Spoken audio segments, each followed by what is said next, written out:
All right, we back again. We back again on this special Saturday episode of the Airplane Show. I don't usually do this on Saturday. I don't usually have time or really want to do it. Usually I like to sleep in a little bit, kind of hang out in bed a little bit on Saturday mornings, maybe do some yard work, do some adult activities that need to be done sometimes. But I wanted to do this flight. I saw it on flight stats this morning in Flight Aware, and I was like, we're gonna do this flight. So we're gonna fly this ITA Airways A320neo, the new version from INIBUILDS. We're gonna review the flight bag, the MCDU, the FMC, if you want to call it that, or the MCDU. We're gonna plan on doing an RNAV landing, if possible. If not, we'll do an ILS, and then we're gonna do that cold and dark startup. Yes, sir.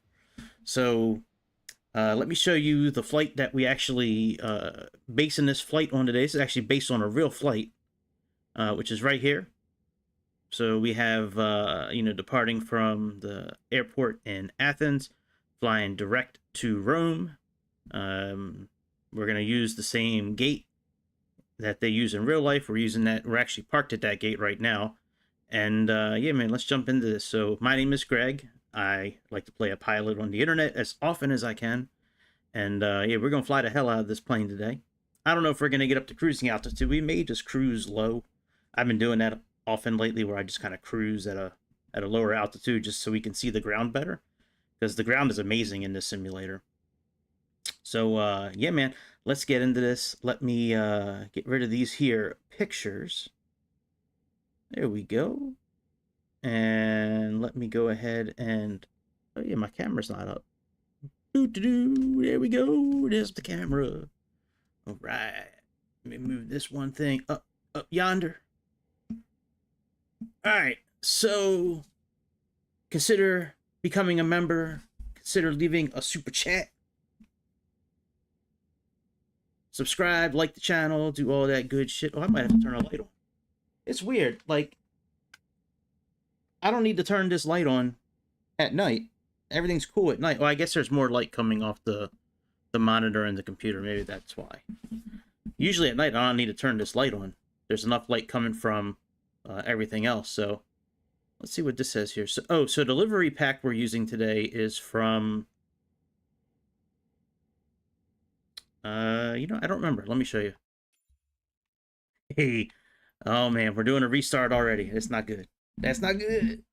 That's not too good. Yeah, I'm kind of famous in these parts for restarting. Hey man, sometimes you gotta, sometimes you just has to do it. Hang on, let me fill my juice bottle up here. Hang on a second. Got this Hulkamania juice that I drink, this Incredible Hulk juice. It's green. It's known as Diet Mountain Dew. I think if God was gonna make a drink, I think Diet Mountain Dew would be it. It's got that godly taste to it. All right, let me show you the delivery pack that we're using with this airplane here. So this delivery pack is pretty cool. Let me type in Neo.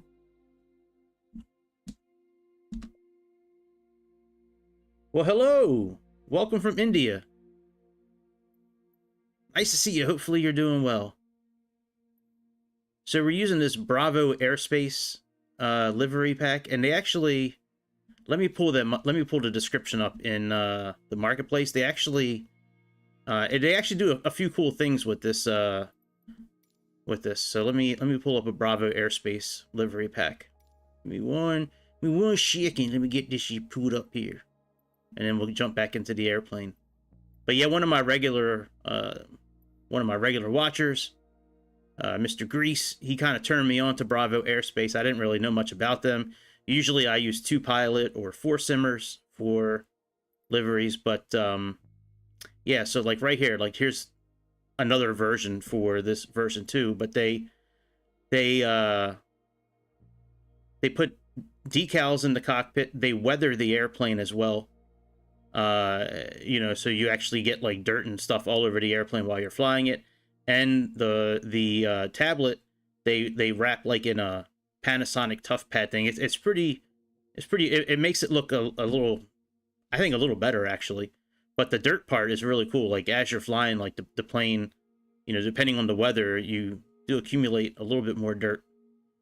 All right, so we have B9 is the actual gate in real life. It's B23 or B9. It's the same gate. So let's use that because that's what they used earlier today. So are you a fan of the Microsoft simulator? I would imagine so. Now, if it says pilot in your name, that might, I don't know if you're a pilot in real life, but if you are, that is awesome. I've always wanted to be a pilot in real life. I just never had the money to, well, I shouldn't say never had the money. I had the money at one point to go to flight school, but I wound up having kids kind of young, and yeah, that's that. I think when they're out of the house, when they're grown, I'm going to go for my pilot's license. So I definitely want to fly real airplanes. I've been like just amazed by airplanes for forever. All right, so we're here in Athens. But yeah, one of the, so they have the touchpad now has that Panasonic wrap on it, which I don't know. I mean, it's a little touch. I think it looks pretty cool. This is a sticker that they have in here now, where it has the maximum serviceable limits. They put this Airbus sticker in here too. And then, like I said, the outside of the plane does get weathered as time goes on. So, all right, let's, all right, so we already got the power connected. All right, let's go over to here. Now with the, if you have a mouse, so I have a couple different ways I usually play. So I always have a keyboard and mouse.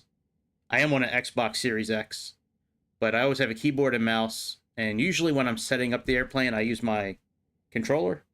And then when I go to actually fly the plane, let me get it. Ugh. I have a Turtle Beach Velocity 1 flight stick that I use, which is amazing. And I've been able to fly everything with this little flight stick here. Between that, a mouse, and a keyboard, I've done pretty good with fighter jets, helicopters, propeller planes, you name it. The way that this flight stick works, there's these two levers like on the sides here, right? Let me get them to the camera. Sorry, I'm not used to looking at the camera and doing this. There's two levers here, like one for power, one for flaps if you want to set them. But there's also notches that you can lock them into. On the very top, there's like an indent, and on the very bottom, there's an indent. Well, when you do that, it actually, there's these buttons on the side here and on here. It actually makes them a different combination. Oh, the F-15's back. What's up, James? So when you lock it into one of those slots, it actually, you can set a whole new configuration of buttons. So it actually works pretty well. I tried using this for Ace Combat 7, but can't use it on Xbox for Ace Combat 7, which is a shame because I think that would have been pretty fun.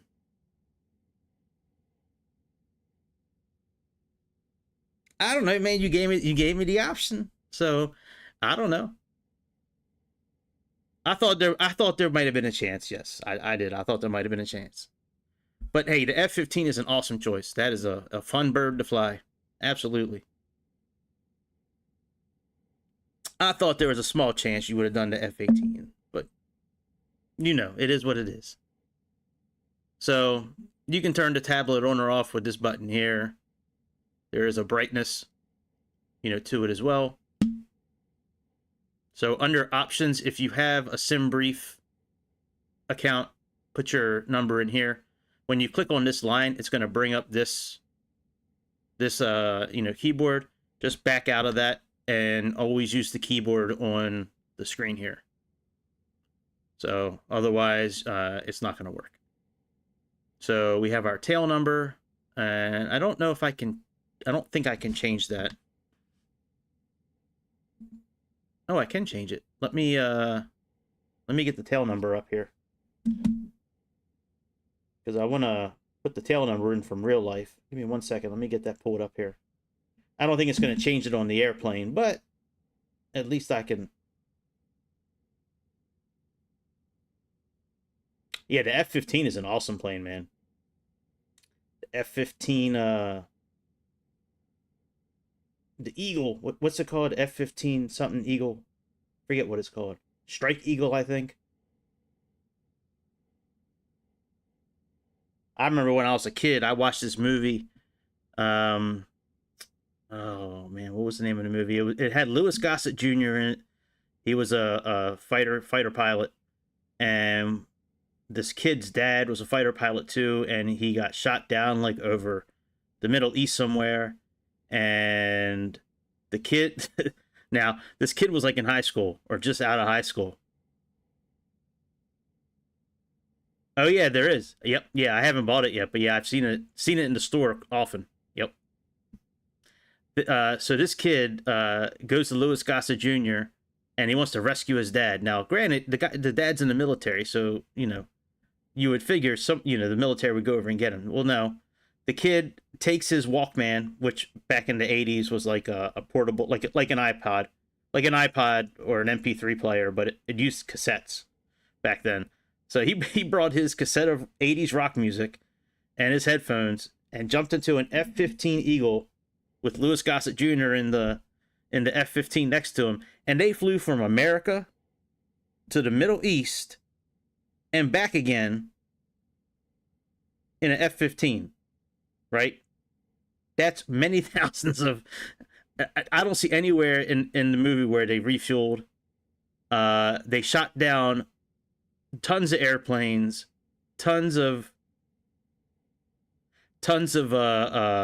like ground machinery, like yeah, it was impossible. What was this damn movie called?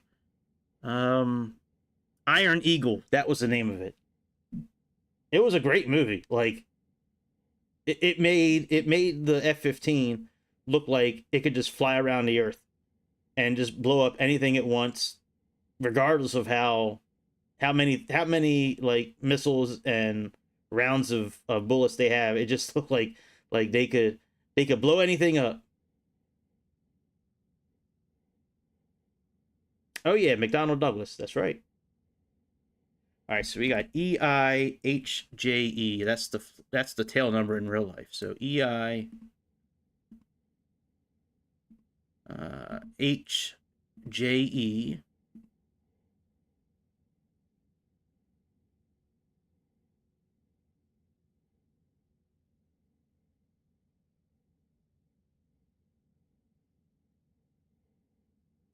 I don't know about that Tom Cruise and I wonder what movie Tom Cruise used an F-15 in. I don't remember him ever using an F-15. Maybe he used it in the new Top Gun, but I thought that was a Hornet that he used in the new Top Gun. I don't remember Tom Cruise being in any other. Well, whatever. Does Tom Cruise own an F-15? That's pretty cool. You can set up. I'm not really sure what this is. CellCal. But anyways, we have units. Metric, imperial, IRS alignment, real, fast, instant. Link instruments. So this is like linking altimeters, VOR stations, things like that. So I always leave it on, linking everything. Rudder controls the tiller. I usually leave that on yes. That way you can use the rudder to steer on the ground. Auto tiller disconnect. Use zero fuel weight entry. I usually have that on no because I set it from the flight plan. And you have default throttle reduction. So I usually leave it on 1500. On-screen keyboard I usually leave on. Sure, absolutely, man. F-15 is a good choice. Throttle settings, I'm probably going to wind up doing when I get the flight stick connected. But setting up the, well, you know what? Maybe I'll just set up I'll use it now, actually. Let me, do I want to set up the flight stick now? Yeah, I might as well. Let me do a few things first. and then I'll get my flight stick connected. So click on the home button. Let's go to SimBrief. Let's bring in our flight plan. Oh no! Give me a second. Incorrect? What they talking about? It can't be incorrect. Unless I chose the 738 by accident in SimBrief. Let me go update SimBrief. Oh no. Oh yeah, and I gotta change the air rack system too. Shit. Oh yeah, I did, actually. I put the 738 in there. I don't know why I did that. One moment. Let me fix this and then we'll upload it. Yeah, I think the F-15 is better plane than that. Than the F-18. I would agree with that. Absolutely. I like the F-15. I like the way it looks. I like the interior of it. It's fast as hell. Alright, generate flight.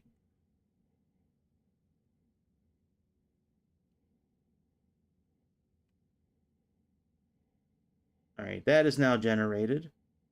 So now let me pull it into SimBrief. I mean, pull it into Navigraph here. So import, import, import. Alright, here we go. And now let's click this now. There we go. So when you pull it in, you have your departure airports. This is the flight number. That's all alternate airport. We have the METARs. You can type in a METAR if you want, you know, an airport. We have our flight plan here. You know, this has all the info, the amount of fuel we need, cost index, you know, the wind speeds, you know, coordinates, all that. On ground here, you can click on any of these buttons to open the doors. We have pushback, cabin lightings for the main cabin, configurations. You can close all your doors from here. You can go to loading configuration where everything is locked. Oh, the Sukhoi. Damn. That's another good plane, man. We can toggle the jetway. Like if we want to get the jetway connected right now, we can click on that. As you can see, that's going to bring the jetway over. It's defaulted for the ground power unit and chocks. We can toggle catering, luggage, pushback. See, it opens the door automatically. Yeah, that's cool, man. Yeah, I like the Sukhoi, the Su-57. I think that's my favorite Sukhoi plane. We can toggle luggage.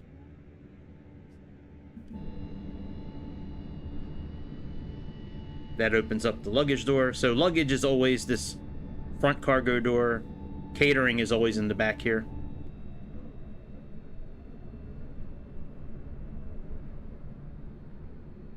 Yeah, I like the... Oh, yeah, I'm definitely a fan of the 57. Let's toggle catering.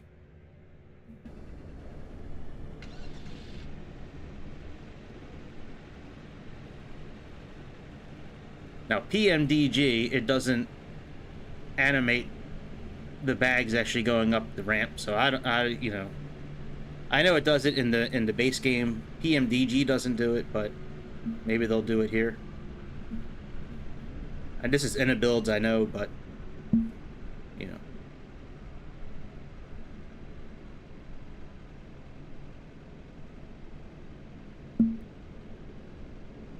Alright. Oh yeah, it does have the bags going up. Hey bot, welcome back.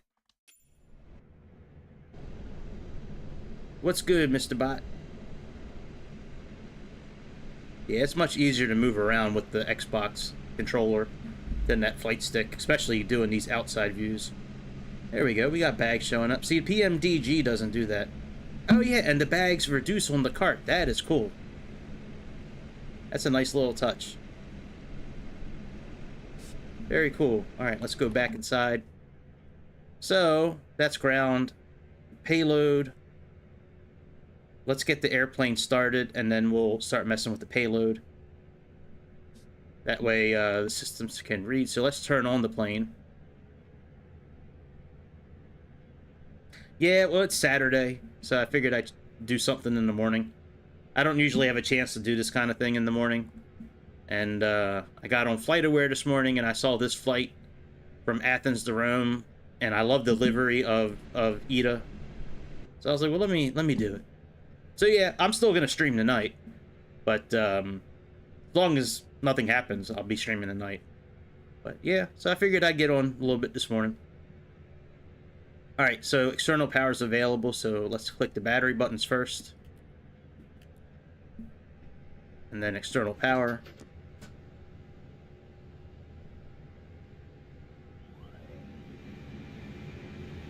There we go. Alright, that's all good. Let's turn on the oxygen supply for the crew.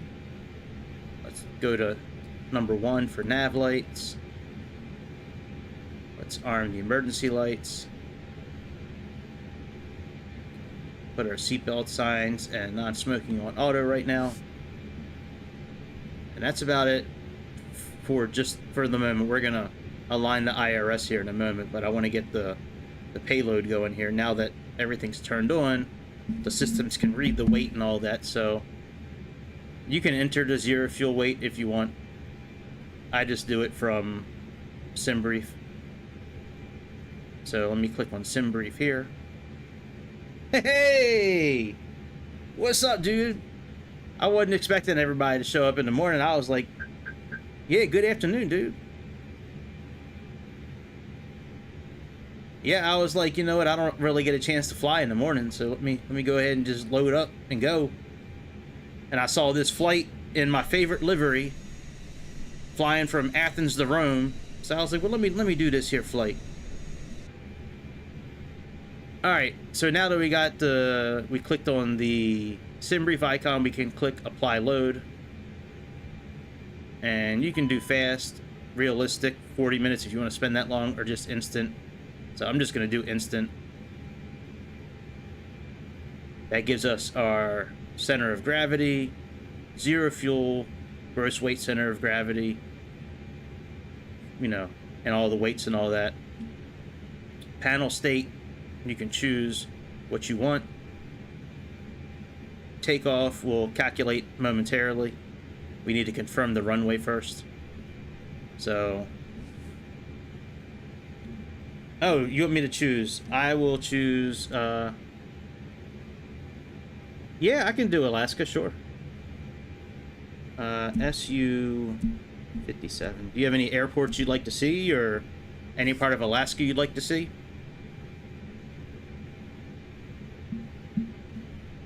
Well, good. I'm happy it works out. All right, let's come down here for a second. And let's just get the MCDU ready.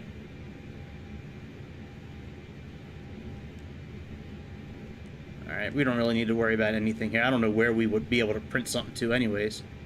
So let's go to initialization.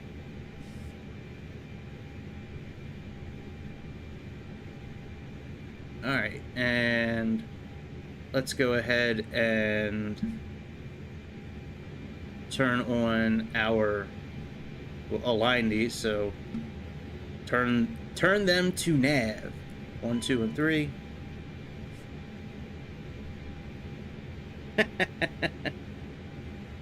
Okay.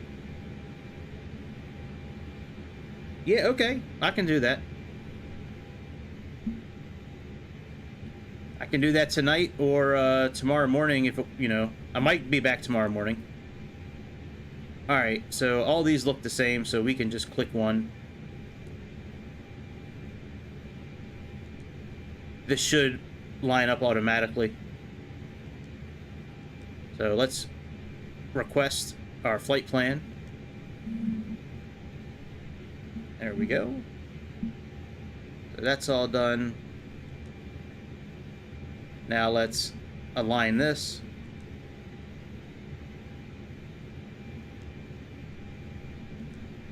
Alright, that's done. And I think our cost index was...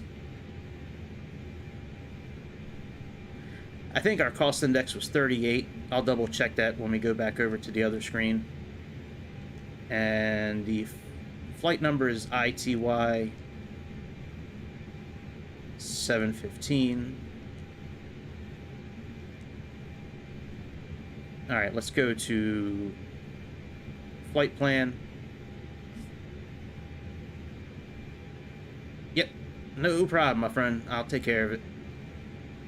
I'll plan it out, and we'll do a little Juno action in Alaska Airlines tonight.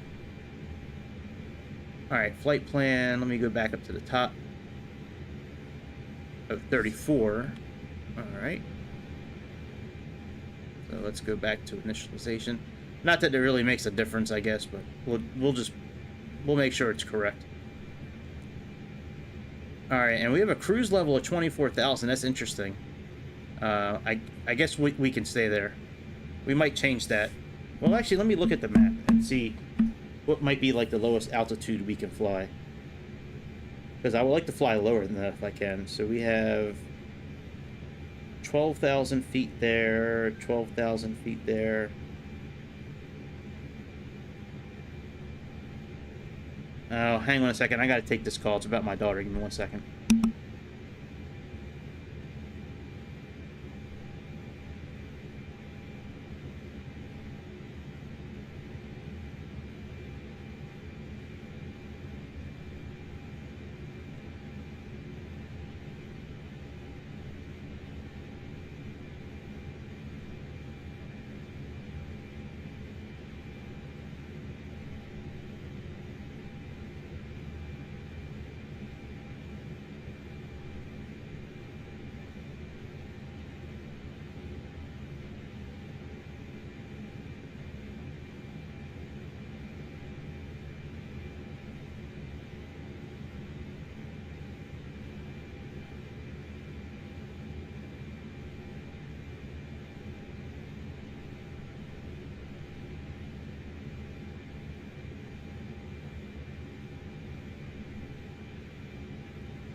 All right, sorry about that. All right, so it looks like we can fly at. Looks like 13,000 feet is going to be a good altitude. So we're going to change our. We're going to change our cruise level today to 13,000 feet. So now that IRS is aligned, we can click clear again. We're going to go to performance. No, I'm sorry, not performance. Where are we gonna go? Go to progress. We're gonna change this to 13,000. So FL130. Destination forward operating base below minimum. That's not good. All right, let's try 14,000 feet then. I want to do the minimum that I can. That's still... Fuck, man. Alright, 150. Let's try 15,000.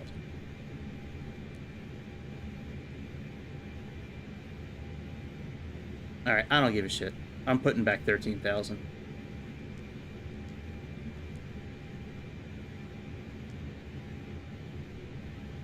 Alright, that's fine. Let's go back to flight plan. Now we're gonna set our takeoff. So let's click next to LGAV. Let's set departure. I'm gonna try to get runway 3 right. So let's click on 3 right.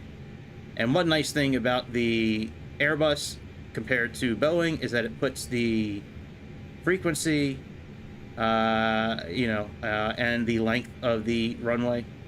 They don't do that in Boeing. So, all right, 3 right. And we have core 1J. So let's click the up arrow. There we go, core 1J.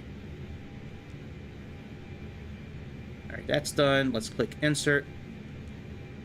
That's done. And now to put in the arrival info, just click this bottom. We need to use the white, code here. There's a green one that shows up in the list, but don't use that. Use the white one here. So we got that. Let's click on arrival.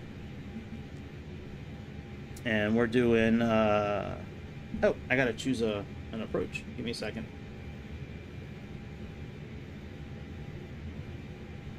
All right, we're gonna do RNAV 16 left. So let's click the up arrow until we get that. All right, RNAV 16 left. And we have lat 3E.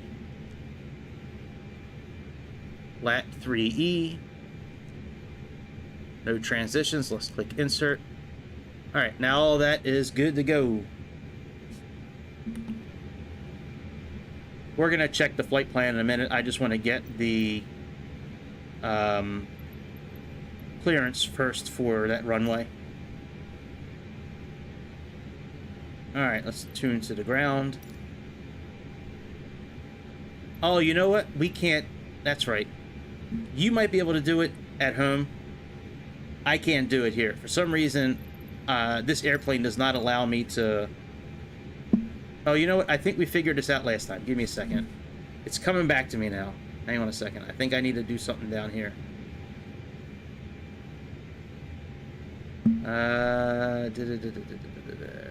One. Let's click VH. All right, call. All right, here we go. Now it works. So in this airplane, you actually have to click on the button on the receiver to actually be able to contact the ATC. This is the only plane in this simulator that I've experienced this with, where you actually have to activate one of these panels to actually talk to the ATC. So, all right, so 3 is going to, so let's say north. There we go, 3 right, very good. Acknowledge taxi clearance. All right, let's tune to the tower. All right, that's good, so we are good there. Main panel lights are on. Let's lock the cockpit door.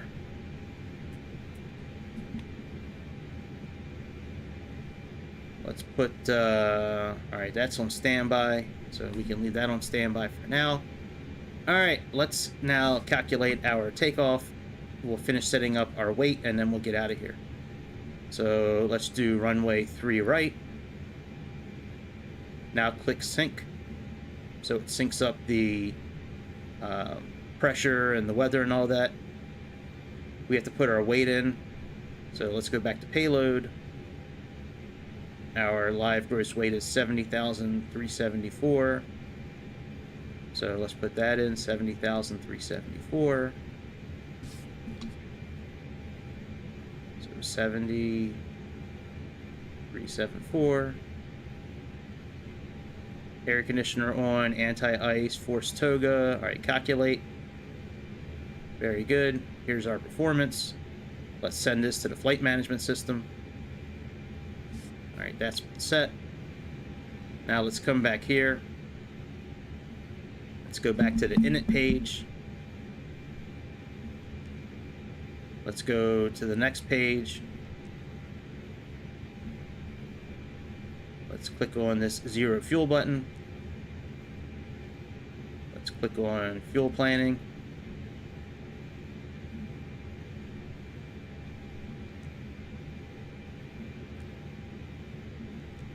Then click on this top right button again, and it plugs everything in. So all that is now set. One last thing, let's go to performance. Since we sent it over, now we can confirm the data. Takeoff data is now uploaded.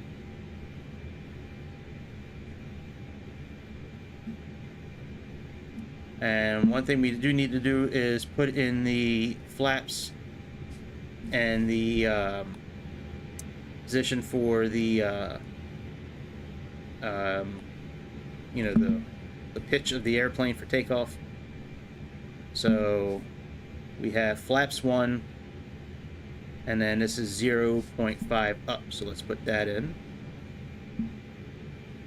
So let's do 1/0.5 up UP. Let's click the button next to there. Now we got that in there. Is that really correct? 158? Wow, that sure is. Jesus.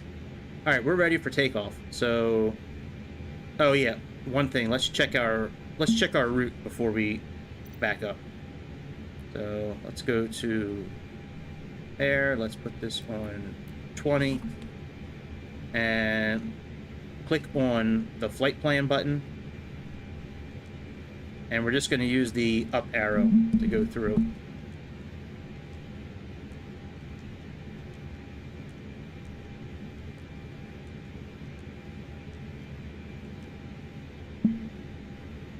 Now that looks a little wonky. We may fix that as we get closer. We may wind up fixing that. That looks a little strange to me.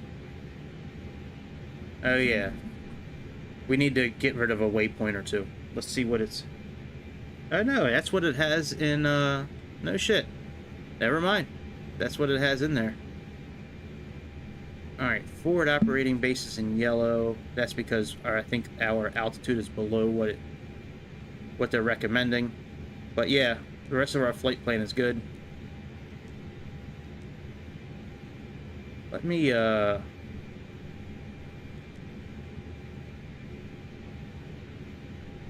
plug in 16,000 feet and see if that does anything.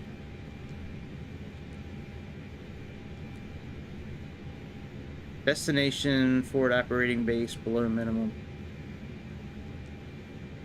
What about FL240? That'll probably be fine. Nope, still get that message. That's weird. Alright, well, if we're going to just continue to get that message, fuck it then.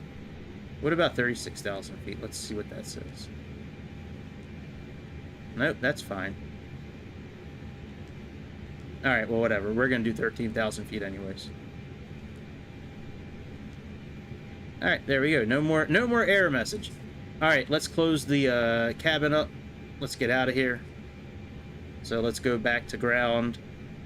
Let's toggle the jetway again.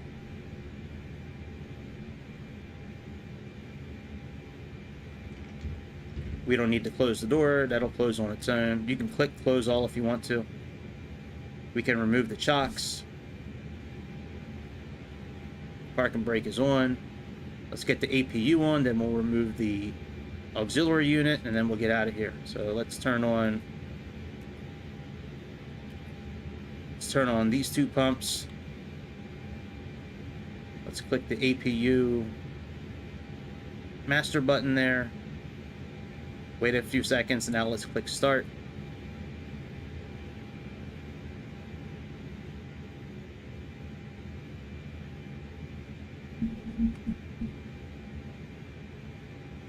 Yeah, man. I like flying Saturday morning. It's fun.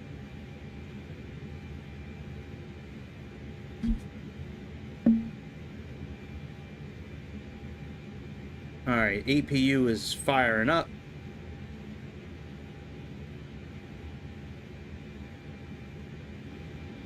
Let's turn the bleed switch on.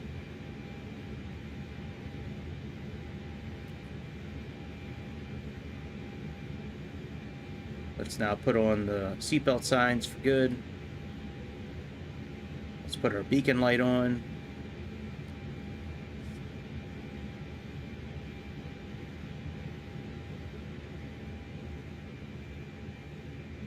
And let's wait for the generator and the bleed to show some pressure, and then we'll disconnect the outside generator and back up and get out of here.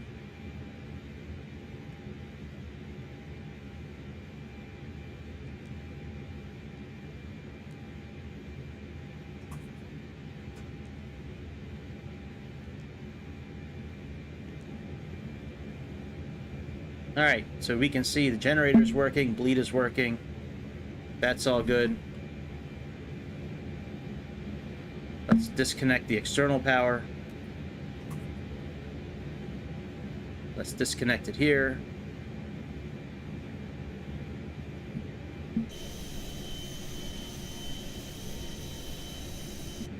And let me now connect my flight stick.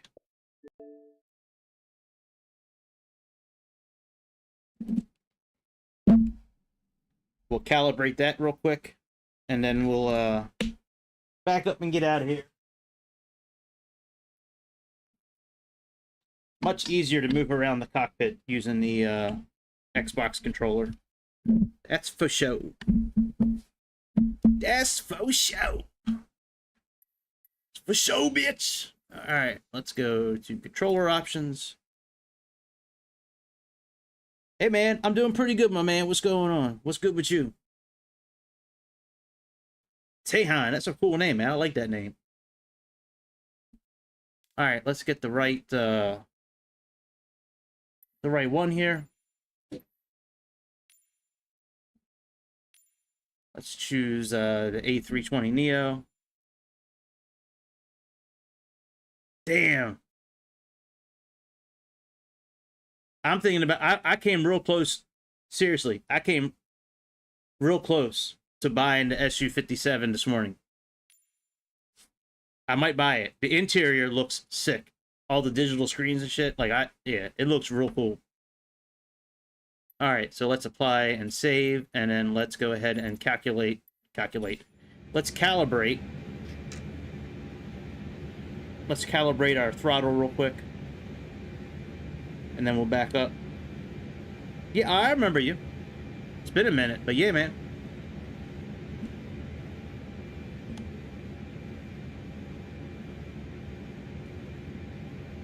All right, open throttle settings.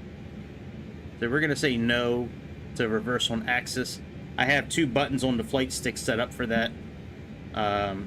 If you have it set on the axis with this particular flight stick, you're not going to be able to activate the reversers. It just stops right there.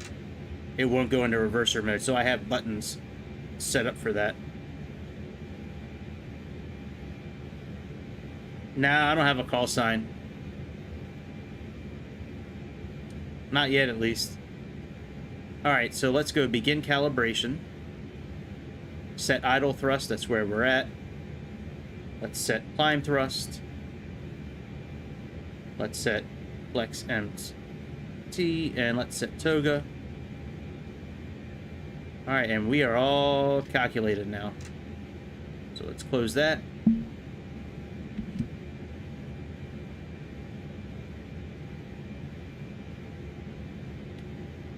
Oh yeah, that's what we're flying right now, the V2. Yep. With the Bravo Airspace livery pack, which is pretty damn cool. I like it. It gives you dirt on the outside of the plane. It also gives you this Panasonic cover, some stickers inside the airplane. But yeah, this one's pretty dope. I like this this particular company, Bravo Airspace. All right, let's get the METAR for out here. So it's 1010. Let's refresh that, make sure. Yep. So let's put in 1010. I believe that changes it everywhere. It sure does. All right, let's back up and get out of here. So let's go back to ground. And we're gonna toggle pushback.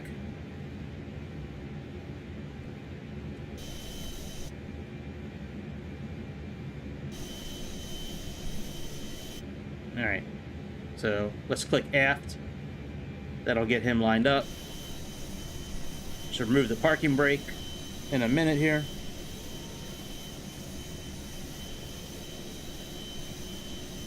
Nice. Good call name. Okay, no problem. Do your thing, man. I'll be back later on today, too. 8 p.m. East Coast time, but it was good seeing you again. Alright, parking brake's been released. I know it's probably a little early. Will do, my brother. You stay safe, too.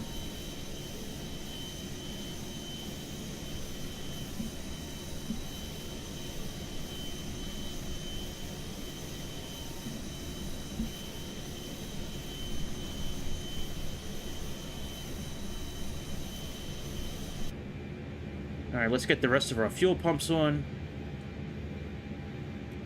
Anything with white lettering in an Airbus needs to be pushed so the white lettering goes away. Let's turn this center knob to the right. And let's click on engine number 2.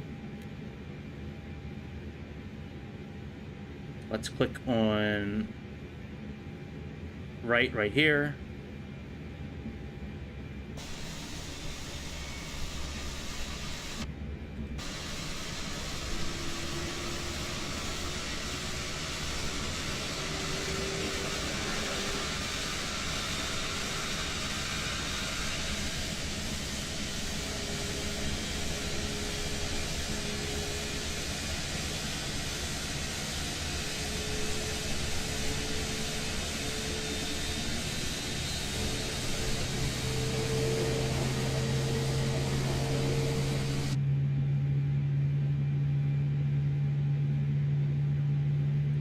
Alright, let's go aft. And let them push us back just a little bit farther.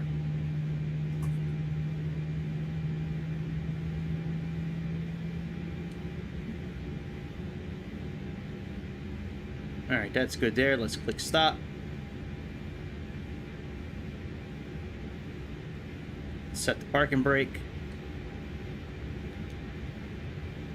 Let's wait for him to disconnect. Alright, he's disconnected. Let's turn on engine number 1. Let's turn on our transponder system here. And let's turn this to above. Traffic above, and this is on.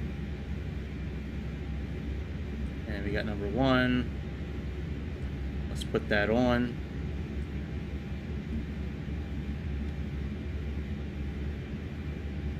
Leave this on auto. Alright, very good. Let's wait for this engine to finish kicking on. We'll get set for takeoff, and then we will we'll taxi out and then test our takeoff configuration when we get closer to the runway.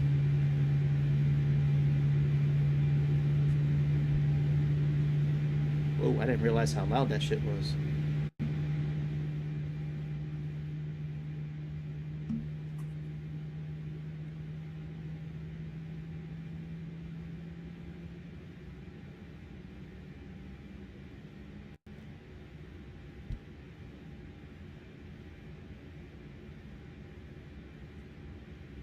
Alright, we are just about ready.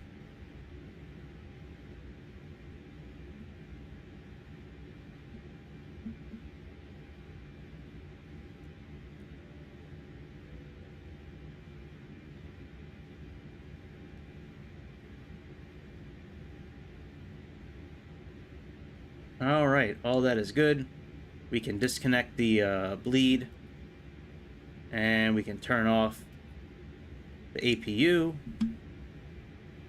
Let's go ahead and put our flaps down to the first position. Put our starter back on normal. And now let's put our strobe lights on auto. Taxi light, logo light, and wing light. And let's move. Let's release the parking brake. Give it a little juice and When we get closer to the runway,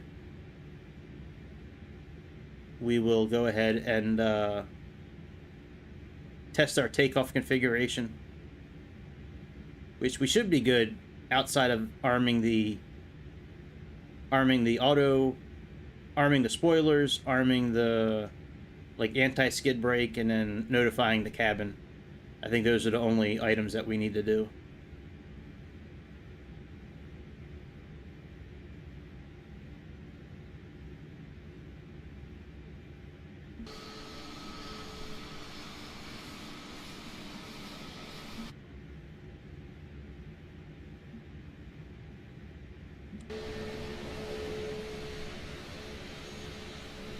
Oh, I can't turn in this mode. Damn.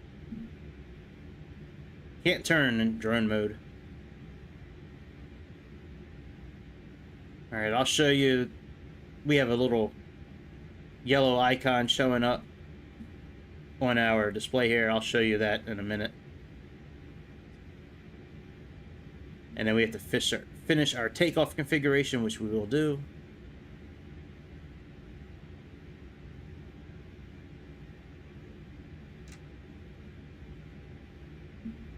James, the F-15 is now the Sukhoi 57 Titan. That works for me.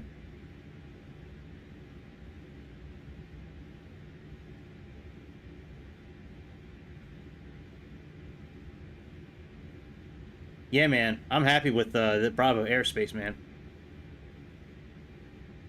I'm buying another two livery packs from him in the next few days for the A320 for this plane. There's one with a bunch of American liveries that I want, and then there's one for Europe which has like Scandinavia and British Airways and Volaris, I think. I forget the other ones that it had, but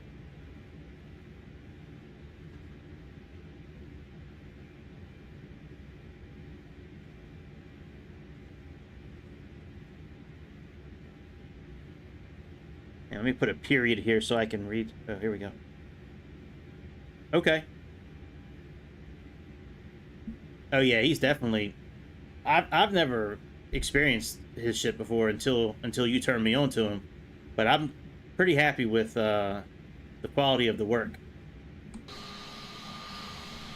Especially like as the airplane is used more and more, it gets more dirty. I really like the two stickers in here, and I really like the tablet, like having that wrap around it, because you know, in a real airplane, it would have some sort of like frame around the tablet. At least I would imagine it would. I'd have to ask Chicago if he ever gets back online with us. They must be working him like a dog for him not to pop in every once in a while.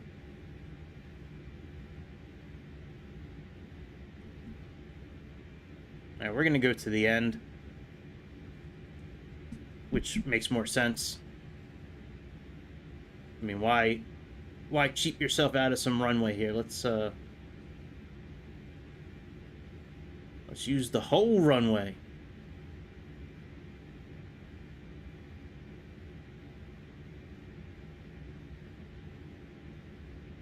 All right, let's move up a little bit more so we can get the takeoff clearance, and then we'll finish our takeoff configuration setup. So let's park right here. We'll get those next arrows showing. All right, let's click. At least they should show up. Let me talk to the ATC. They should show up automatically. Oh, here we go. Takeoff clearance.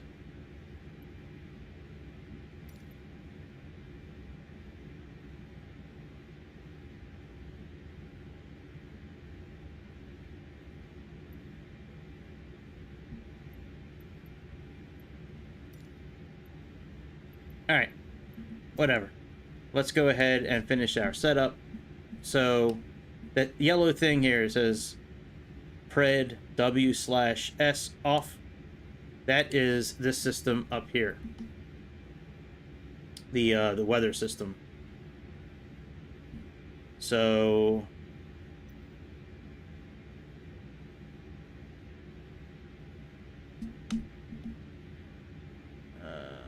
where did it go? Hang on a second, let me find it again.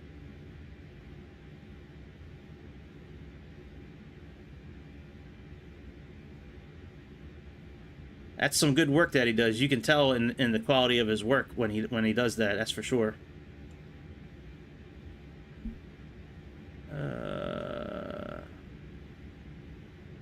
I'm looking for the anti-ice weather. All right, that's the weather system. That's not it. So it is.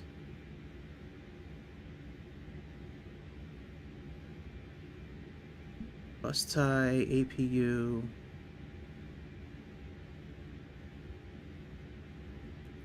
I don't think it's that right there. Nope. It is...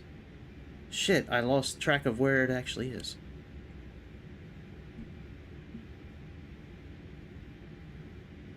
Give me 1 second, I'll find it. Alright, anti-ice. Cabin pressure. Crew bleed blower. Hot air, packs. Bus tie. Electric pumps. Damn, I can't believe I'm drawing a blank on this button here.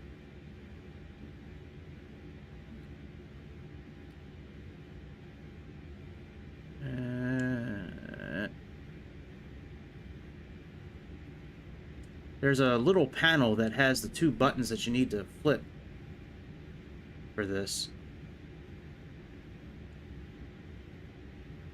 Yeah, I can see that. All right, well, while I'm trying to remember where that is, let's at least turn on our weather.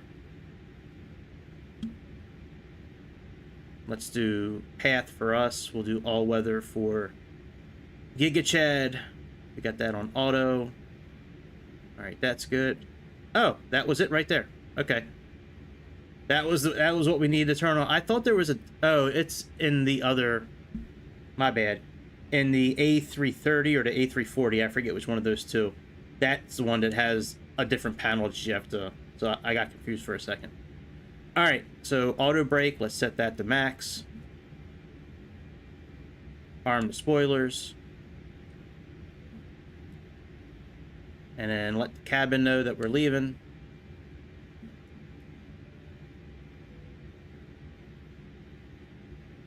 Hey, that'd be cool if he gets hired by Microsoft. He should, man. He makes some good shit. Alright, so takeoff configuration, we need to test that. That's right up here, this top button. Normal, and we are all set to go. Let me open up the ATC panel again, because it didn't look like they gave us clearance, so... Alright, park and brake off.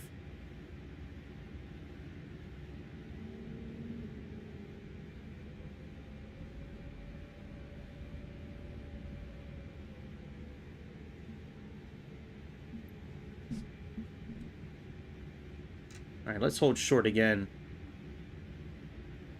See what they do.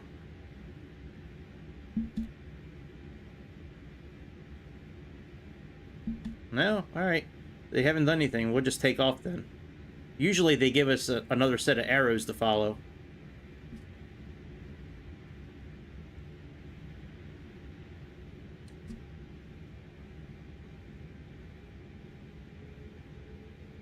If they're not gonna, you know, if they're gonna ignore us, that's all right. We can just make up our own rules.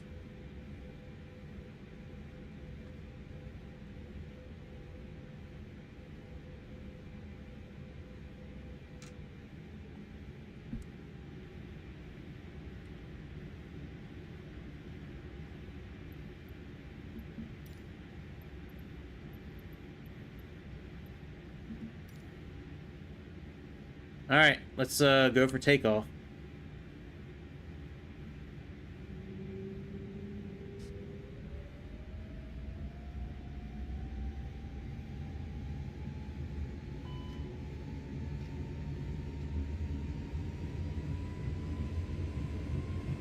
We always get that takeoff and inhibited. I don't know exactly what that... I mean, we're good. I don't know why we usually get that.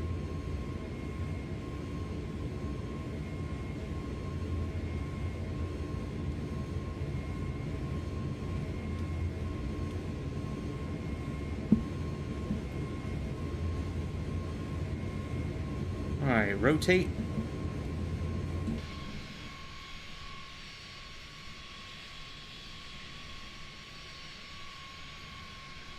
Gear up.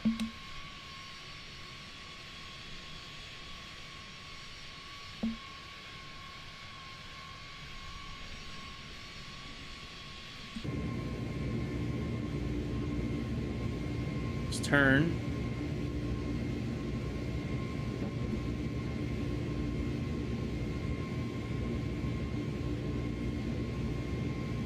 We'll finish this turn, then we'll get the autopilot on.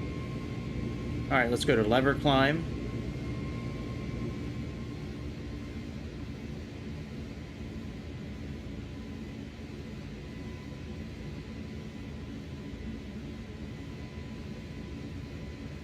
And we're still flying manually. We'll get the autopilot turned on after we straighten out. All right, autopilot on. And we need to go to standard pressure at 9,000 feet.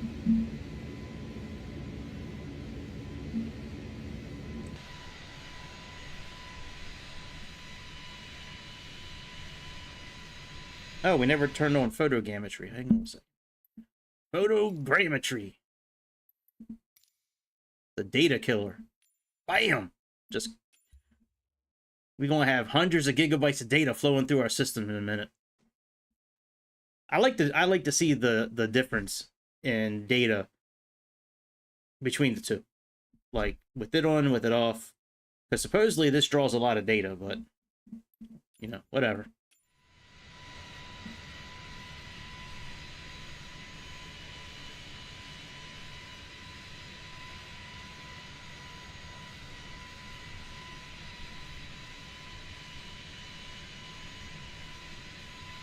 All right, we're going to put our flaps up in a moment.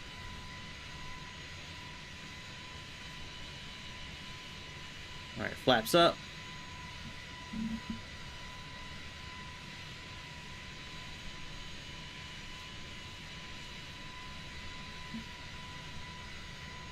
And we are on our way to Rome, going from one ancient, iconic city to another.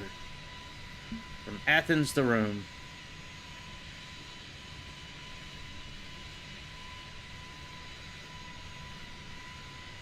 Yeah, well, you're special, dude. Like, you know, when I grow up, I can always, you know, I can strive to have the right kind of Xbox to do that. Well, you know what? Maybe it'll be fine now. I should leave it on all the time and see what happens. I might be okay now, too. Now with the new updates and everything.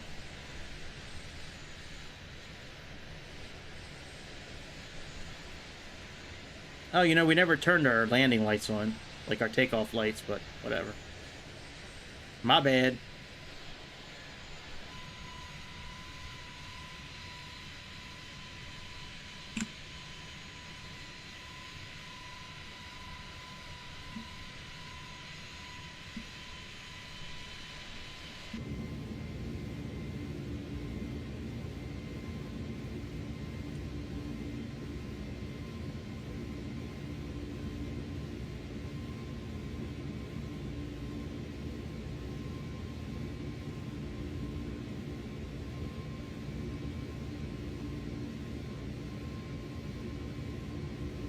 Yeah, I don't think I have an HDR setting.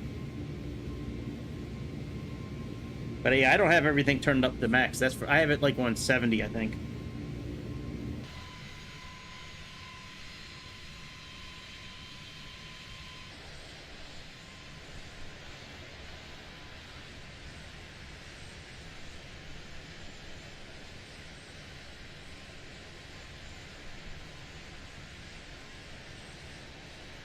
All right, we got to go to standard pressure.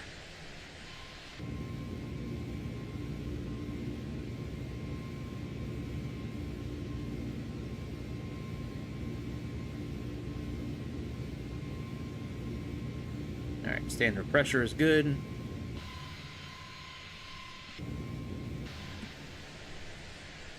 Yeah, I should try turning everything up to max and seeing what happens. Maybe I'll do that later on today and test it out.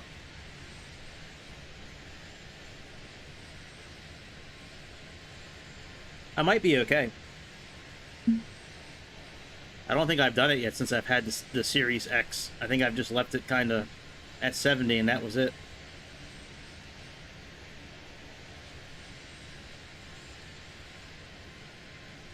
Alright, we're almost at our cruising altitude for the day. A nice crisp 13,000 feet. I would go lower if I could, but we're going to have... It's not recommended according to the VFR maps that I'm looking at.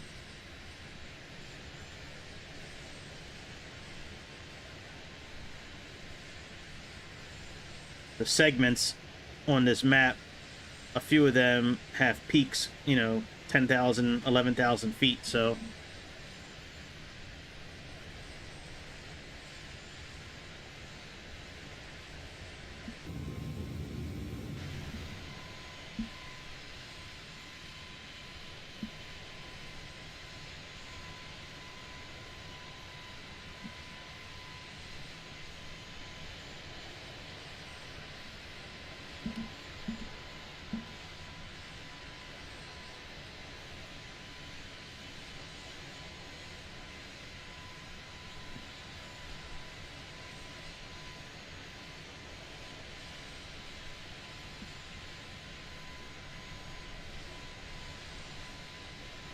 Man, I like this. I like this livery. Probably my favorite livery out of any airplane.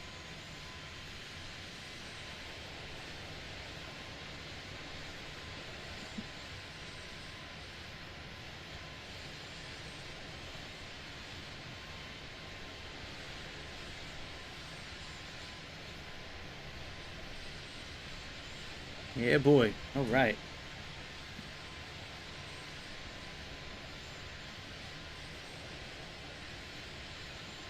Man, I was getting caught up on some news in America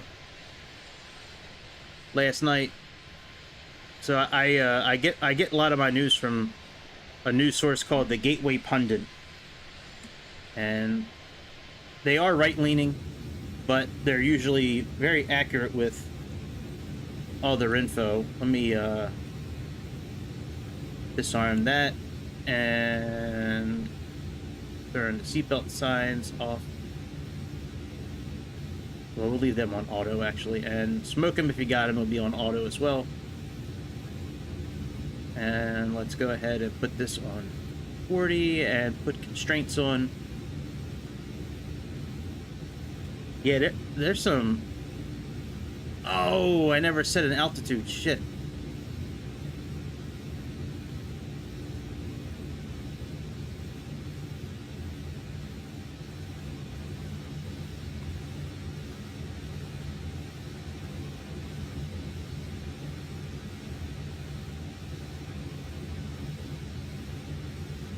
All right, let's go down to...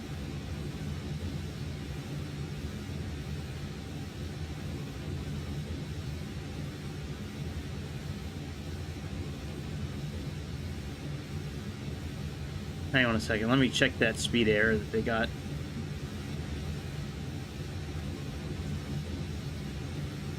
And then I'll continue my talk. Let's see here. Waypoint.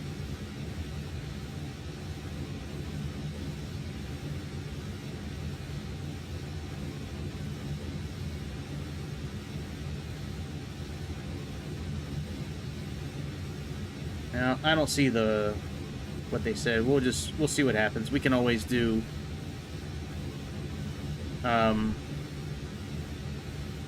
manual, like, speed.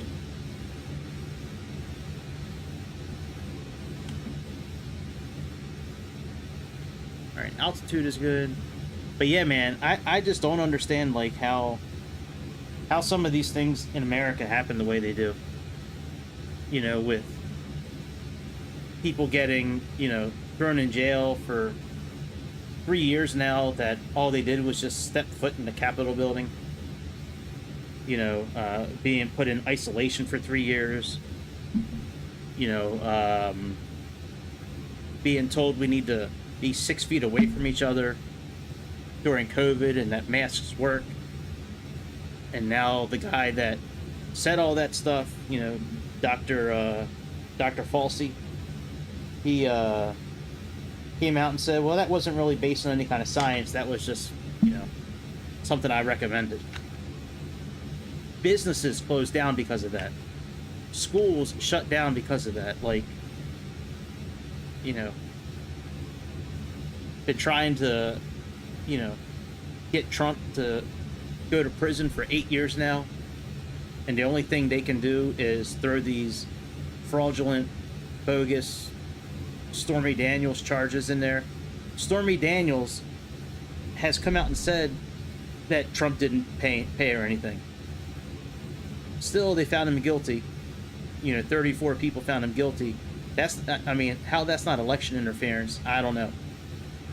And then a news report just came out that one of the jurors, the day before the trial ended, said to his cousin, that, he's going to be guilty.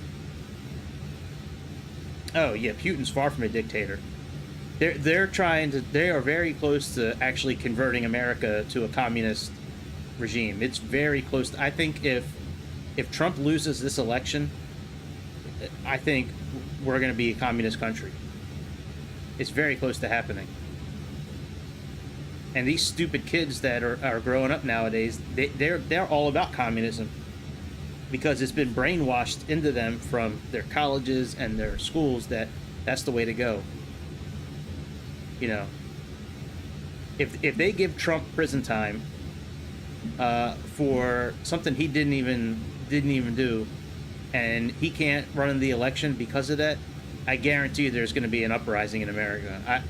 I can almost guarantee you there's going to be an all-out civil war. States seceding from the Union, like it's gonna destroy America. And one thing the left always does, and they've been doing this for years, they project, Trump's a communist, all the right people are crazy, they're bigots, they're racists, this and that. Everything they project on everybody else is exactly the stuff they're doing. How some of these people are not in jail for what they've done is absolutely mind-boggling. But, you can arrest, you can destroy Alex Jones from InfoWars because, because he said that Sandy Hook might have been a false flag.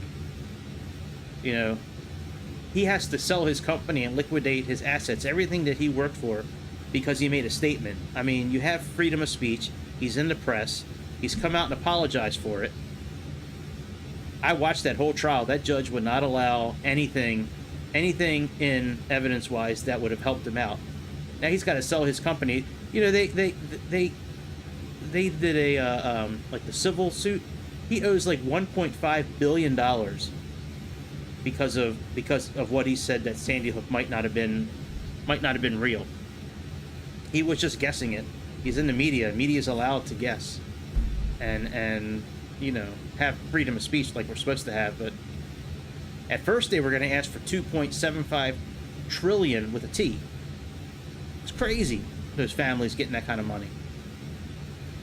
It's sad that your kid died. I feel bad for the family, but is that kid's life really worth $500 million? That's crazy, man. That was a circus. I watched that whole trial, and even the witnesses they brought in to go against Alex Jones, there was nothing there. No kind of trauma, no kind of, like right before they interviewed one of the dads. Oh yeah, you're right, absolutely. They showed one of the dads got on, like when Sandy Hook happened. He got on and did an interview with whatever reporter and TV station. But they showed him right before he went on, and he was sitting there laughing and joking around, and then all of a sudden they were like 3, 2, 1. Then he got like this sad face, and Bullshit, man. Absolute bullshit. I'm lucky to live in an area of Maryland where all of us are middle to the right. You know, like, I'm kind of in the middle on a lot of things, but I'm definitely more right than left. That's funny. only for the right wing in Russia. I should move to Russia. But yeah, it's some of the stuff that goes on here in America is crazy. You know, California, they're such a communist state. So many people have moved out that they actually are losing money now. So in order to try to recoup some of the money the government's losing, they want to reduce the amount of money that goes to the police, and they want to reduce the money that goes into the prison system. You have I forget what city in Massachusetts. They just announced the other day that for 911 calls, they're not going to send armed police officers anymore. They're going to send, like, therapists and, like, social workers unarmed. Right? You go there, you have a domestic violence, you know, domestic disturbance call where, you know, guy's holding a knife or a woman's holding a knife, chasing after somebody, and you're not going to send somebody there that can use lethal force if they need to. It's absolutely crazy.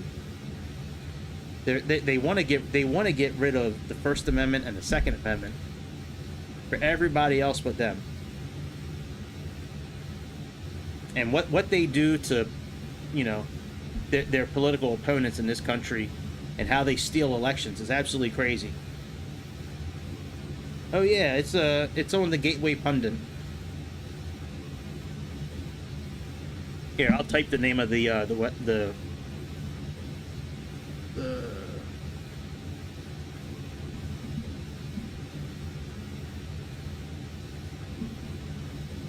you go to that website, that's where I get like 90% of my news. Now, some of the articles are misleading, the titles, but for the most part, they're usually right on with.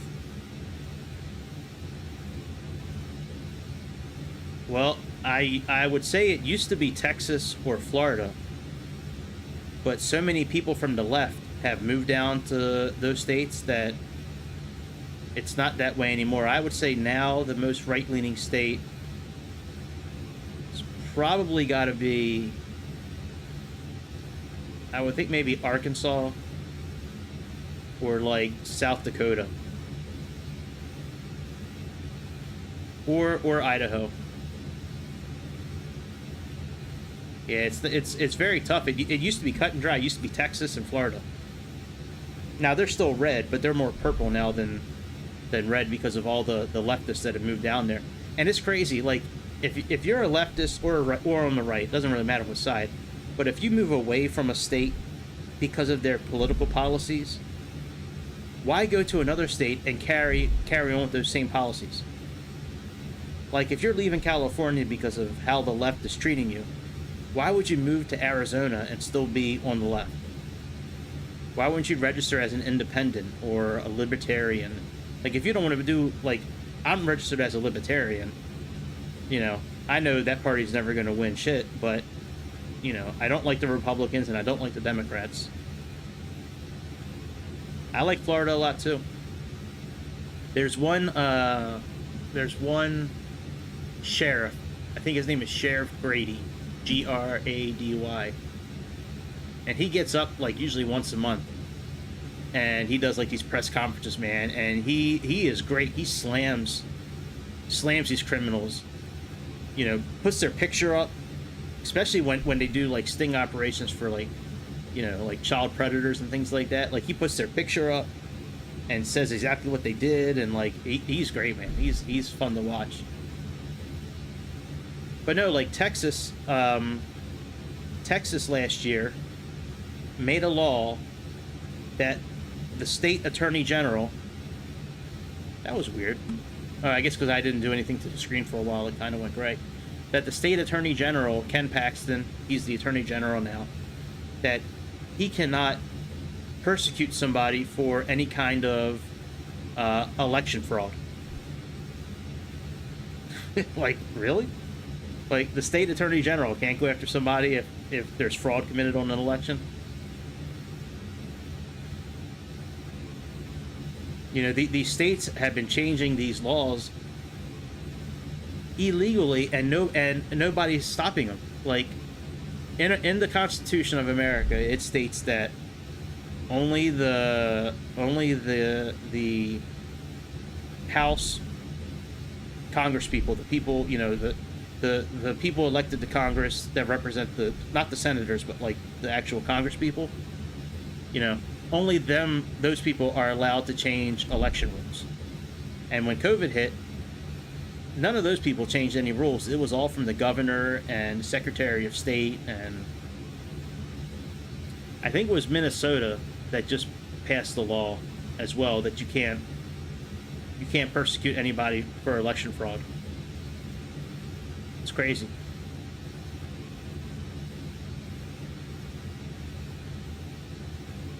I don't think they're going to be able to steal this next election. I mean, Trump has so much support behind him now from both sides because of what's happened over the last 4 years. Like, since he was found guilty last week, he's raised $400 million since last week at this time. And most of those are from like small donations, you know, like $20 here, $30 here. It's not from, you know, big, you know, I mean, there's a few big donors in there. Some leftist donors too, that actually flipped and are supporting him now. I mean, they see what's going on, and if they can go after him and do what they're doing to him, I mean, they could do that to me, no problem then. If they can do that to him, I'll be back in like 30 seconds. Ugh.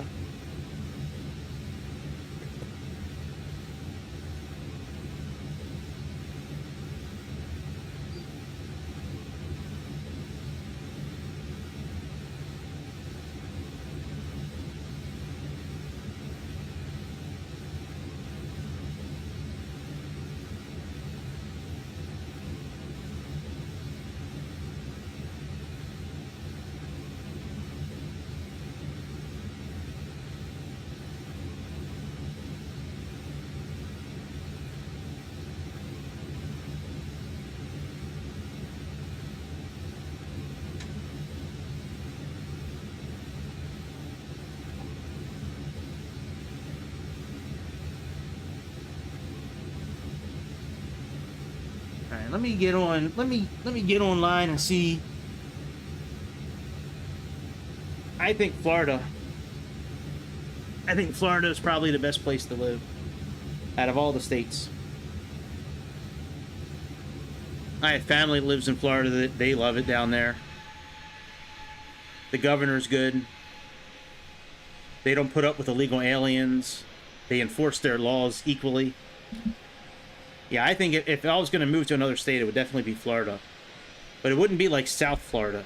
It would be like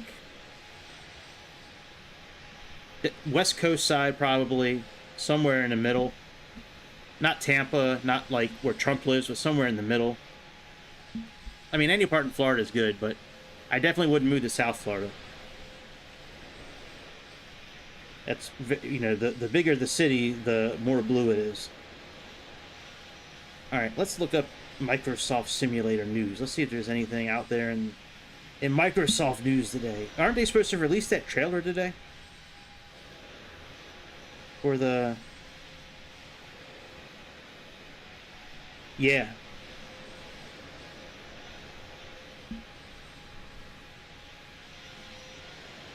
Now we get one more update coming out. SU-16. Wow, it's all FS Elite. Like, there's no other... Jesus Christ. Is there another website besides FS Elite?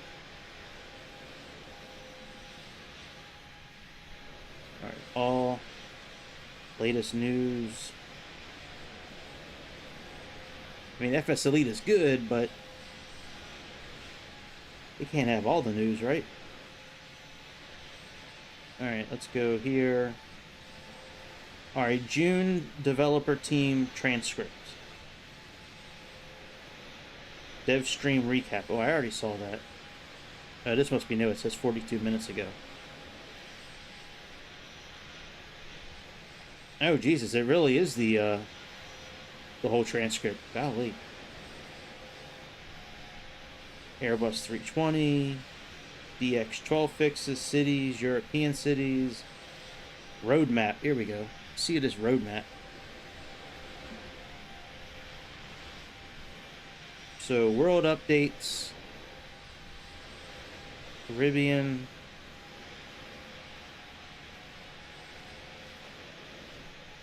Alright, sim updates, Dune, SUXV. What is that? Looks like an Airbus.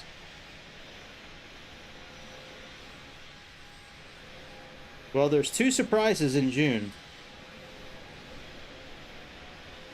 There's another, it looks like, okay, so that local legend just came out. There's another local legend coming out in July. Local legend 8, it looks like. XB, oh no, that's 18. And then,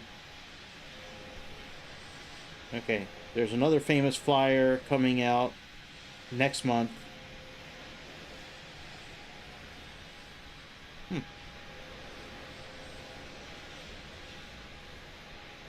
Looks like they got stuff coming out, like, on the regular.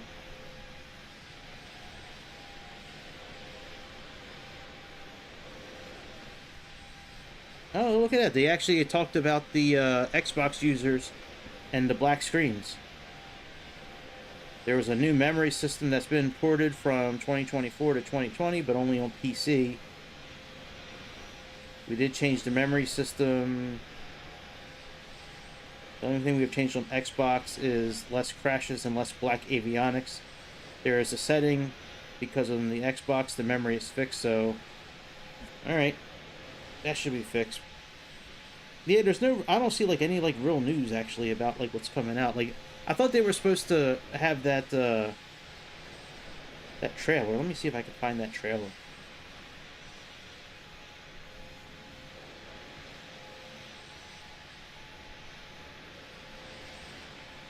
Alright, MS 2024 trailer.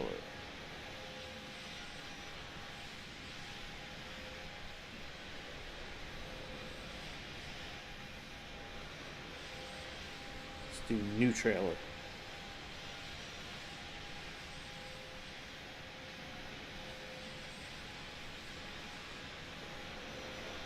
No, nothing yet.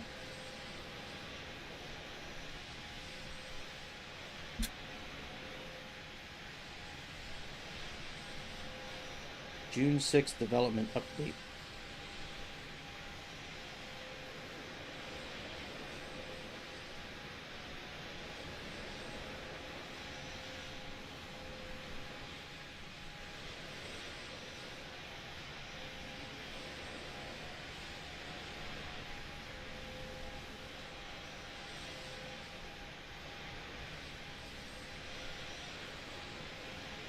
Alright, Local Legend 17.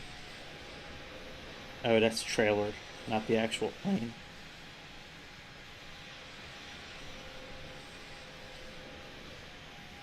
Hey, the Boeing 707 should be released right around July 2nd. So we only got like 3 weeks or so until the 707 will be here, according to their roadmap.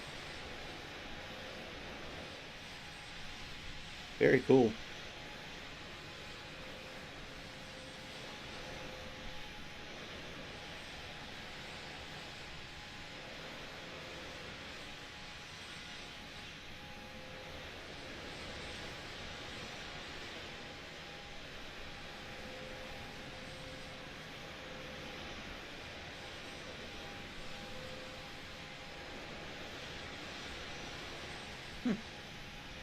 Very cool, man. That would be nice if July 2nd the Boeing came out.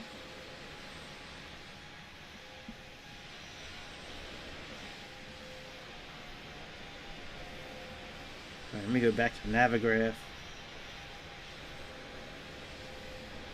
and see where we at.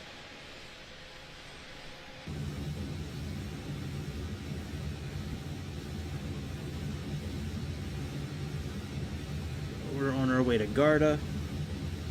Alright, so we're just leaving the coast.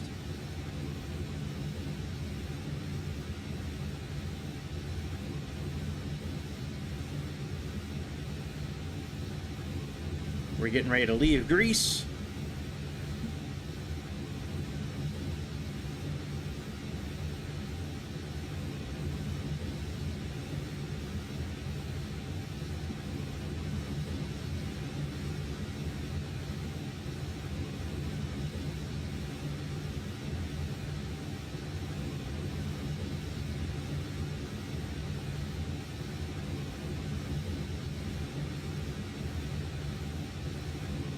Oh, tomorrow.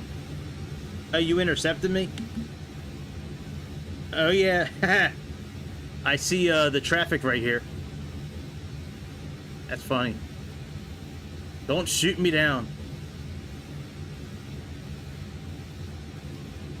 That's funny. Yeah, tomorrow just... Oh, tomorrow's a trail. I thought it was today.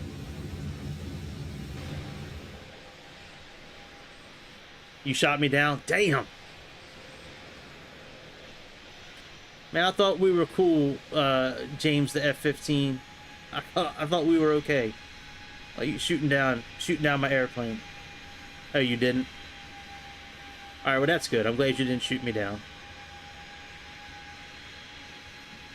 Yeah, I was just looking at the roadmap for the next, couple months, and that Boeing 707 is supposed to release on July 2nd, according to the roadmap.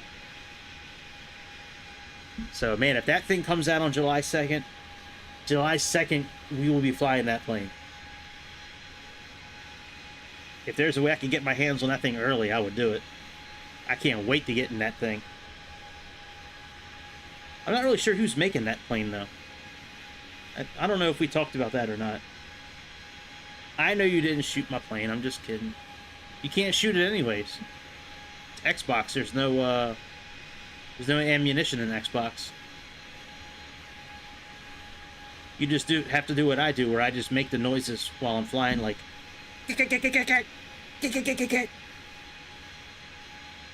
And... Fox 1 away. Oh, Aeroplane Heaven. Okay. They make some pretty good stuff, actually. That's surprising, though, that they're making that plane. I thought they only made, like, military planes.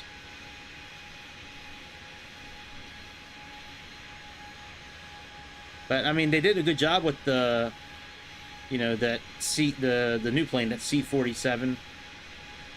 So, I'm sure they'll do okay with it.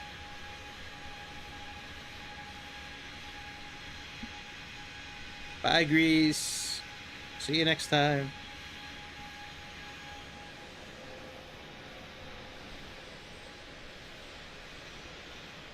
Yeah, that'd be a cool, Action Air Base. I'll have to look that up. That'd be a cool runway to take off and land from, right on the water like that. Let me look that up. Let me search that in Navigraph here. I've never heard of that.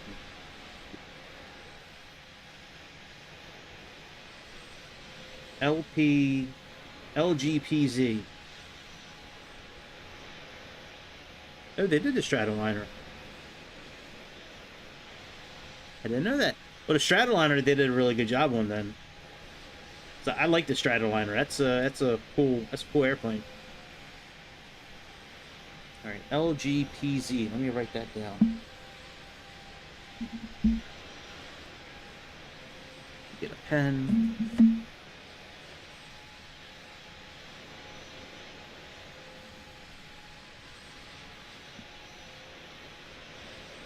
Action Air Base.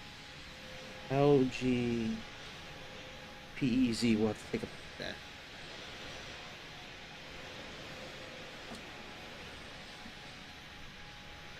Okay. I didn't know they made both of those. Well, then I mean, I had no doubts that the Boeing would be good, but sounds like it's gonna. Sounds like they're gonna do a good job with it. So that'll be cool. All right, let's increase our speed. Since we have are we changing our course?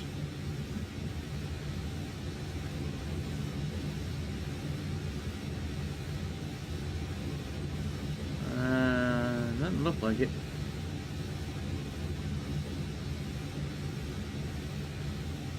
Let's slow down anyways, just in case. And then once we pass this waypoint, we'll speed back up again.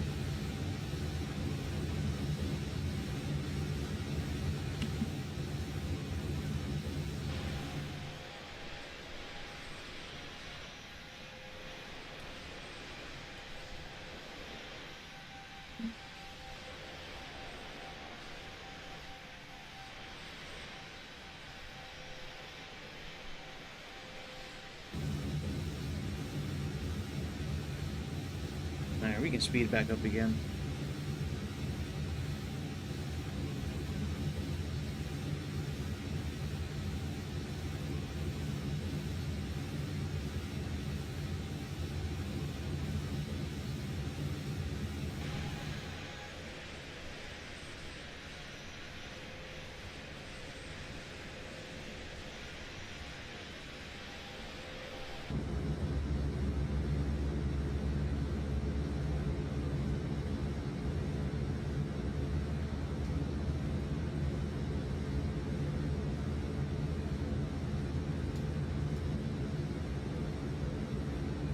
Man, I wish we had a good fast forward feature.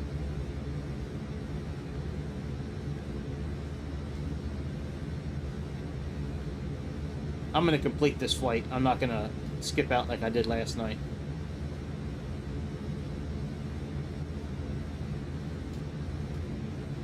Yeah. Yeah, I can see that. I mean, the Stratoliner, I thought that was going to be a hell of a plane to like figure out, but actually it was pretty straightforward.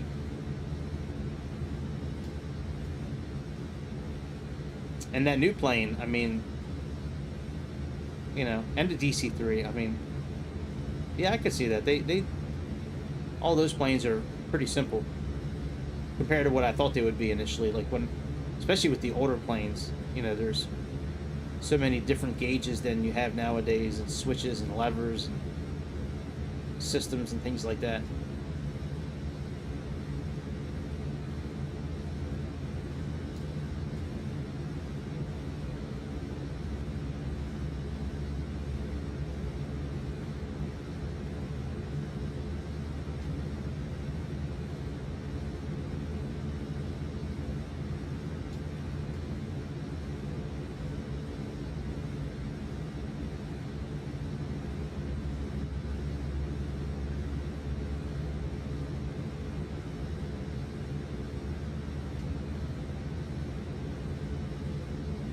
Starting to get sleepy just starting to get sleepy just listening to the rumble of the engine.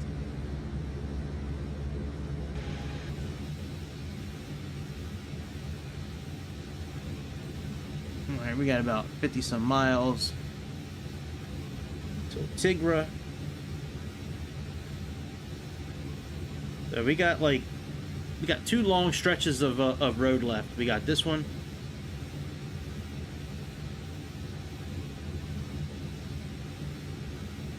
Raphael, gotcha. Yeah, I don't have an alarm at this point, but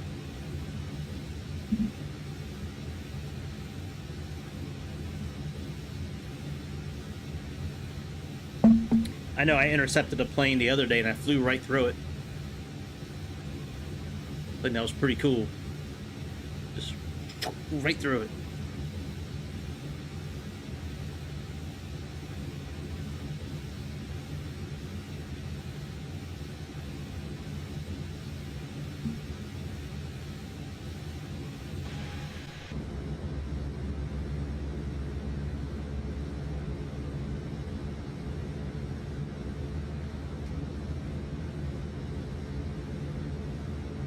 right, I put us in 2x speed.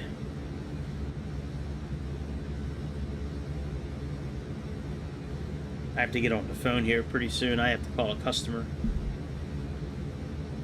Actually, let me check my email and see if anything popped up. Maybe if they canceled, or every once in a while I get a customer that wants to talk on the weekend, which if I'm available, I don't mind. I'd rather do it during the work week, but it is what it is. When you work with the public, sometimes you gotta adjust your schedule. Gmail.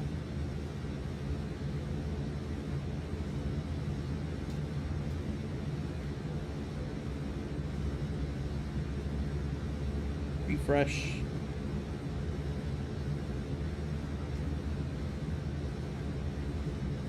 Nope.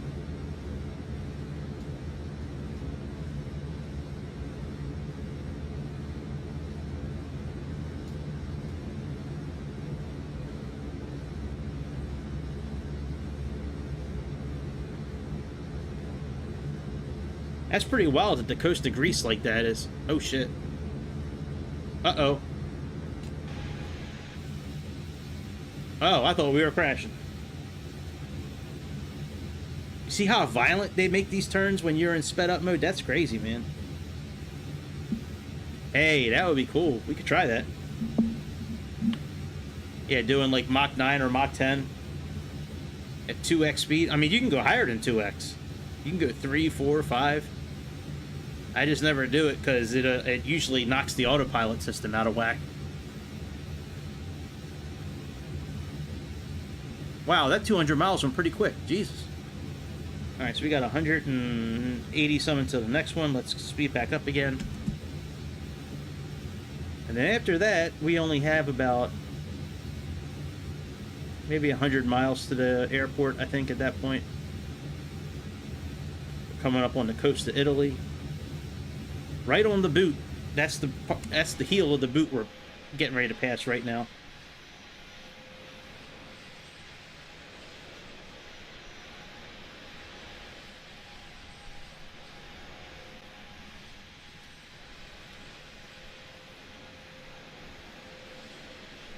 Yeah, they might be tag teaming you.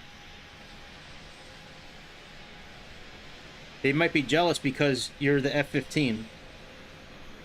And they want a piece of you because they're jealous.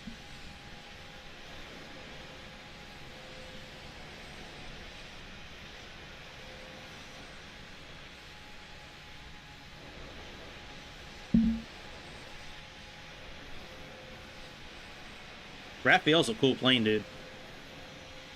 I like the RAF. The RAF. Forget what oh, it was in Ace Combat 7, the Raphael. That's right. Man, I'm so disappointed I can't use my flight stick in that game. I bought that game again so I could use the flight stick. However, it's my fault. I didn't read the instructions on the flight stick correctly. I really thought that I could use this particular one, but you can't. Xbox only allows the HOTAS flight stick to be used. Wow, look at the circle. The boot's got a circle. We're flying over the boot of Italy right now. Look at that circle. What is that circle all about? Gotcha. What is that circle? I'll have to get on Google Maps and look that up, man. That's interesting.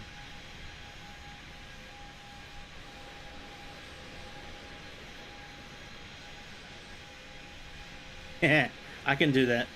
Maybe I think tonight we're just gonna fuck around with some military planes and just kind of have some fun and shit. I don't really feel like doing a planned, you know, up and down kind of flight. We'll do that tonight. We'll get in the Dark Star and get up to Mach 10 and do 5x speed and see what happens.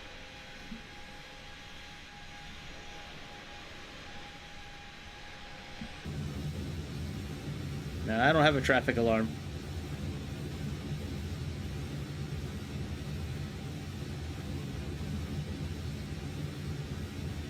No traffic alarm here.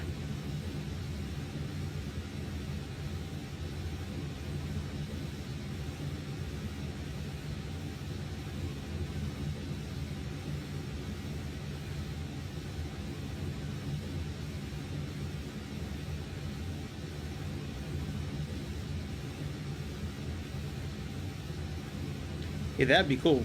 Mach 10, 5 times speed to Moscow.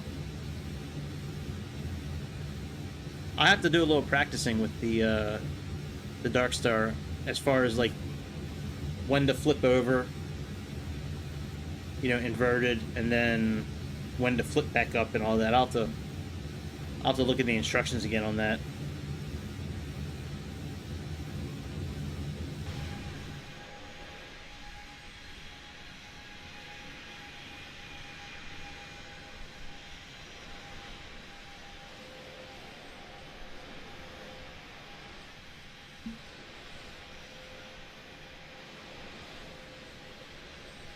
All right, when we pass our next waypoint, I'm gonna slow down and then plug in what I need to for our approach, for our RNAV approach.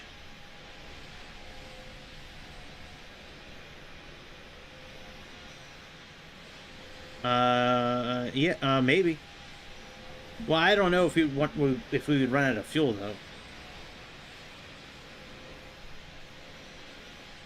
You know, we if the fuel lasts, yeah, we certainly could. I don't know if we can refuel that mid-flight. Like most planes, you can just go up to the, you know, weights and fuel and just add more fuel. You can't do it right now with this plane because how it's programmed, but a lot of planes, you know, I'm sure you know it. I'm sure you know this, what I'm telling you, but you know, you can just go up here, put in more fuel, and then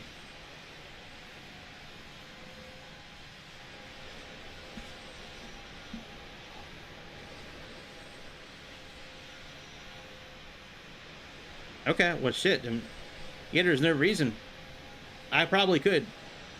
I wonder how long that would take actually from LA to LA. I wonder if it would take like an hour at Mach 10 at 5x.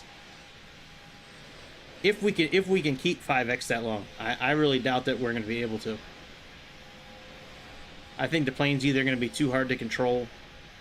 That's going to be my guess. I think the plane's going to be too hard to control at Mach 50.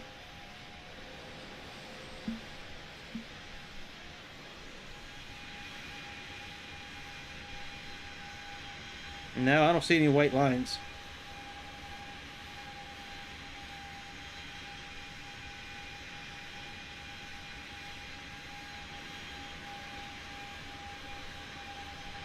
Yeah, maybe half an hour.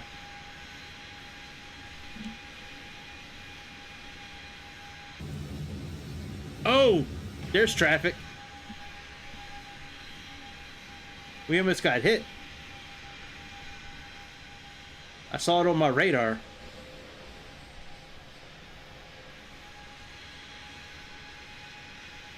That James the F-15 trying to take us down again.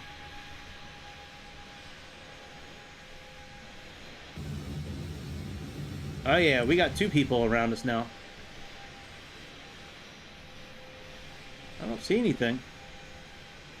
I'm sure if I made it dark outside, I could probably see him pretty easily, but...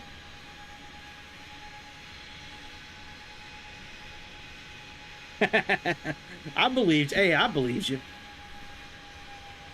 The one time it was red, man, there was a big red block that showed up right here. Like, looked like we were getting ready to get hit by somebody.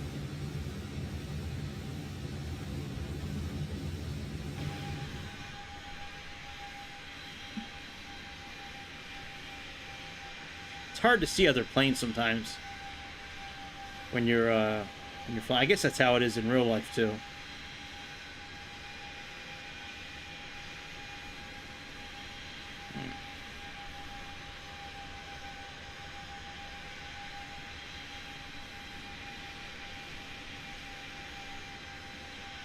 So if we go Mach 50, if we can handle the plane, Mach 50.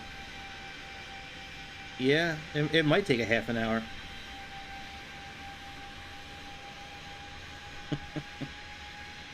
I hear you. I believed you. Yeah, I definitely saw you on the radar. I'm having trouble locating you, like, outside here, but I definitely saw it on the radar.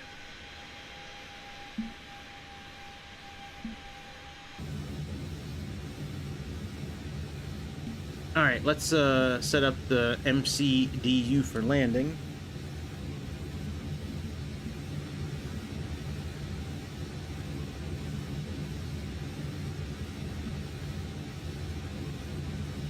All right, let's go next phase. So we have 1013 is hectopascals.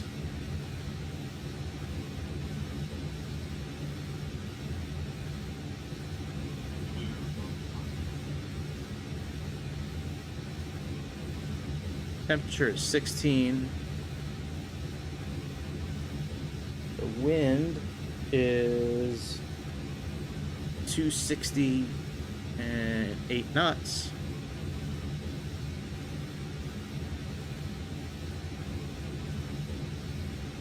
Transition altitude is 9,000 feet.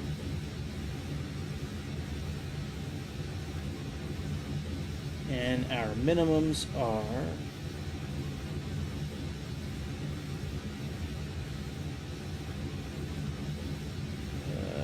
let's see.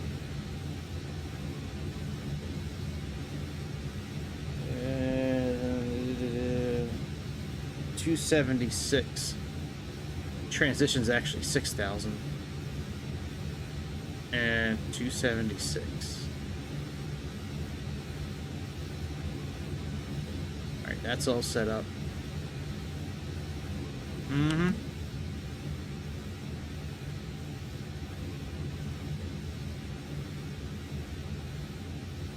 Yeah, I can't, like I said, when the planes are flying by, I couldn't really see them.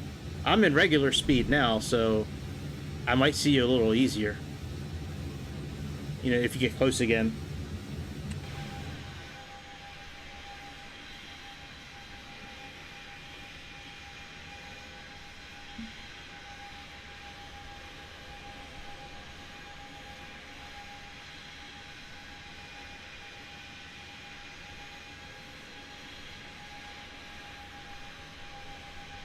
Okay.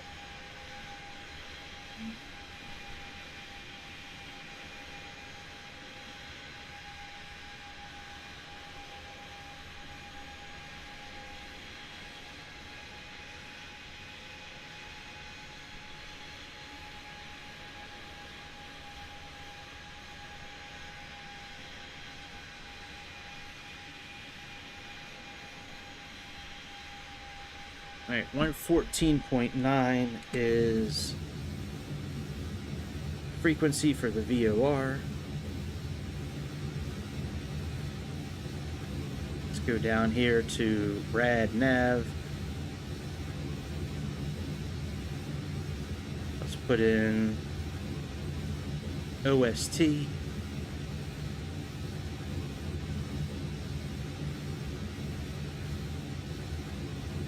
And I don't really know, 114.9, this first one here.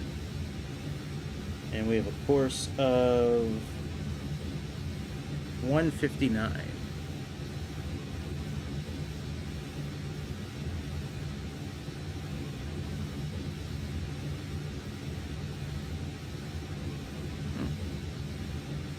ATR.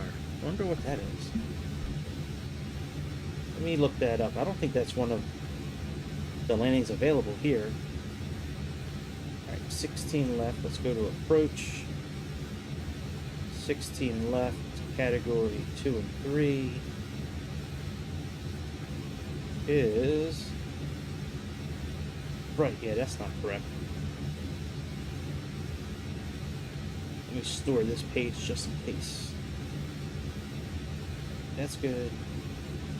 That's good.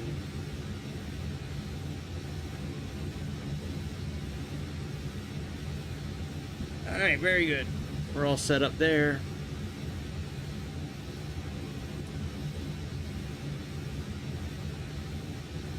Let's put this on progress.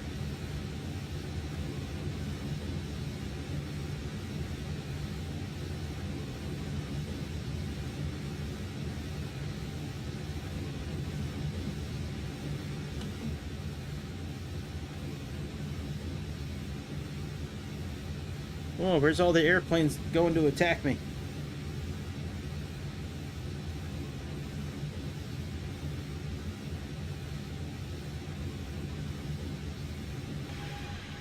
Where's everybody at trying to take me down? My bulletproof ETA Airways. It's actually a special chemical that's in the color of this paint. When they paint this aircraft, it makes it bulletproof from trolling, F-15s, and Raphaels. I don't know what chemical they use, but it was developed by CERN a few years ago. They put it in their particle accelerator over there at CERN, and now ETA has it on their paint. What is that thing over there? Is that a mountain? This thing right here.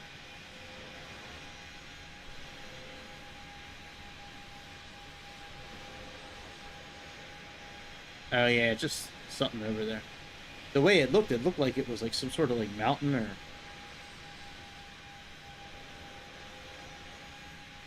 Oh, it just looks like a patch of grass now with the road going through it.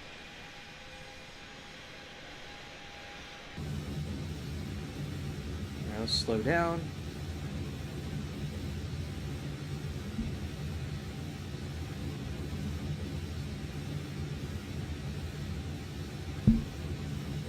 All right, we got T. That's the beginning of, almost the beginning of our arrival.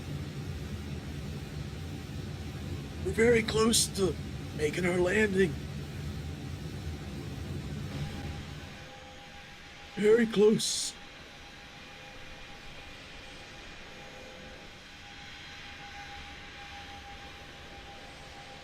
I like flying a lot lower to the ground. I'm going to start doing this more often.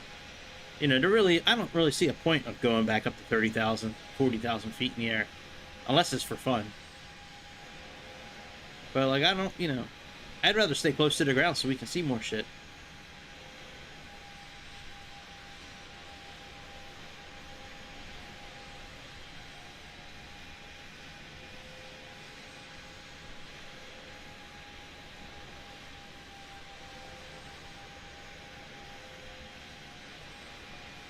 Ita.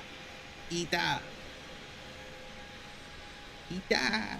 Alright, let me see what kind of news... Let me see what news is going on. Nice. Are you flying both planes at the same time? Have you figured a way to do that? Is that what you're doing? Did you figure a way to fly two planes at the same time, my friend? Do you have one of those chips in your brain from Elon Musk and now you're able to control two airplanes at the same time?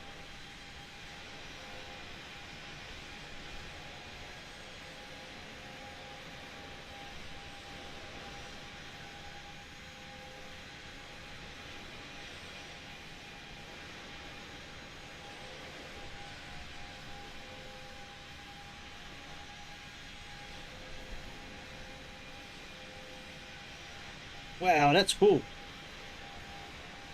I haven't talked to anybody yet that had one of those chips implanted in their brain. That's pretty interesting. That's cool, man.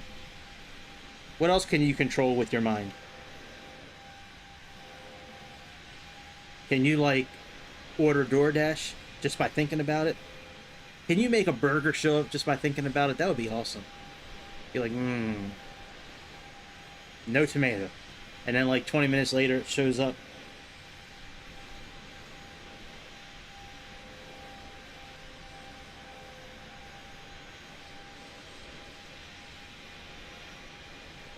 Right, from AI, that's right.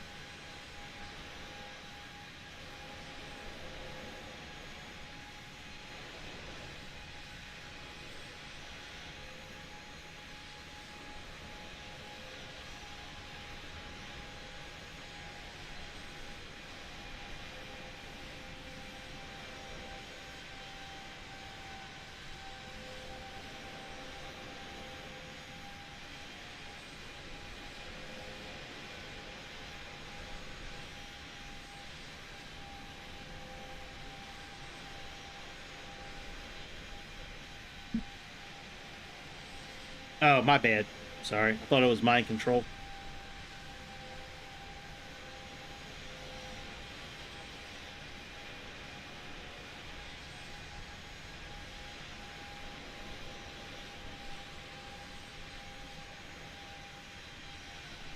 Wow, that's crazy, man.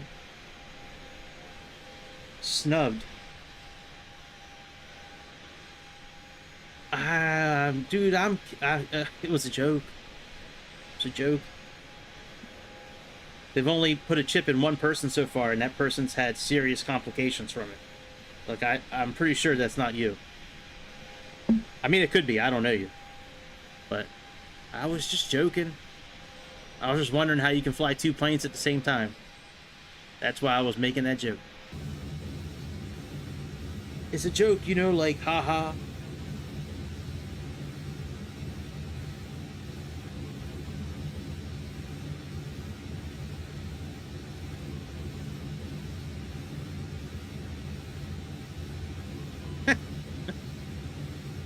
Okay. Thank you. Air show assistant. I've never heard of that before. Oh, is that the new one that just came out where you can do like all the stuff on the ground and... Oh, yeah, let me say, thank you, Grease, for the super chat.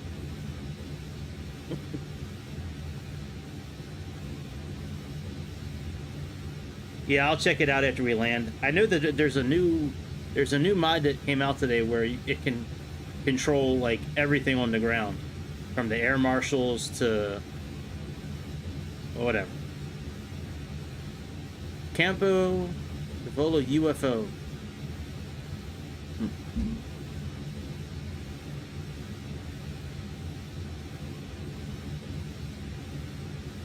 Oh, your friend was the ref. Oh, I got you. Okay. I didn't know you knew. I thought at first I thought you were flying both at the same time. Ooh.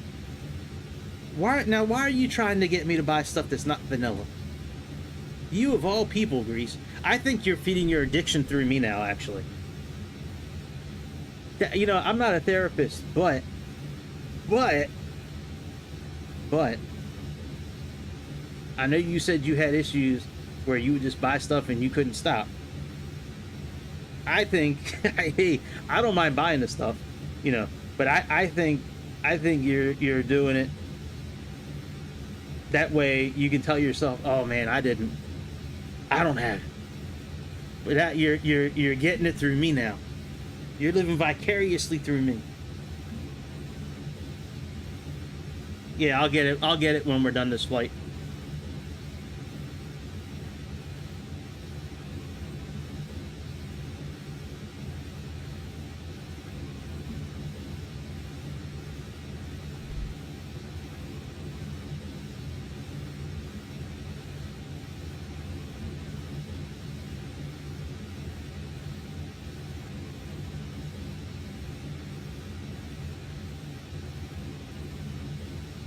Five people in a bay hall.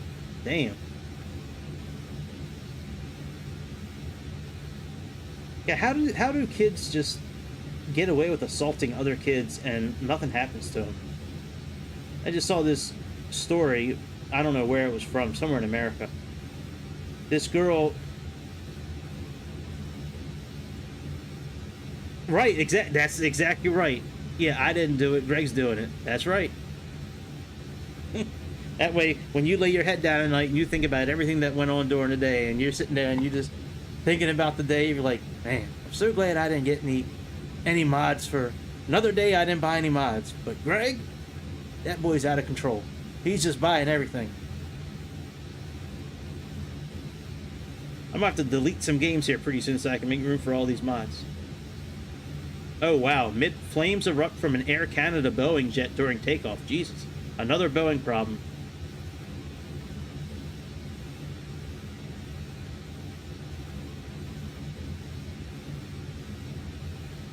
Wow.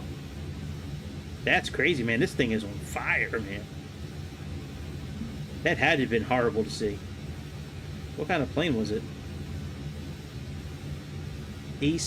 Air Canada 872. What kind of airplane was it, though? All passengers. Oh, it was a 777. Wow. That thing is on fire, man. Jesus. Right. That's right. I am taking a hit for the whole team. That's right.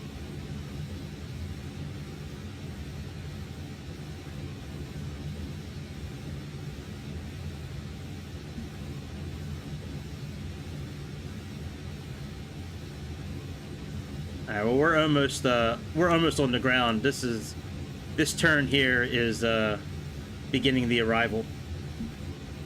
Let me see this video of this plane on fire.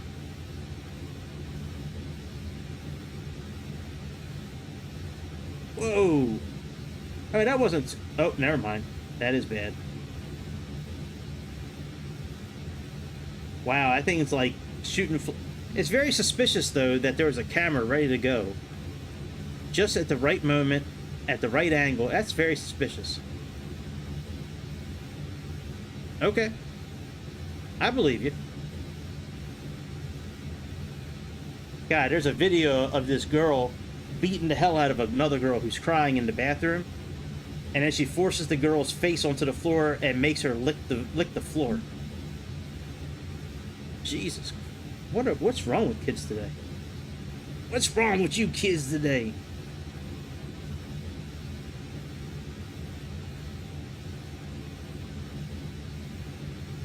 Wow. So California started a new minimum wage where to try to get everybody equal, on equal footing, like a communist country.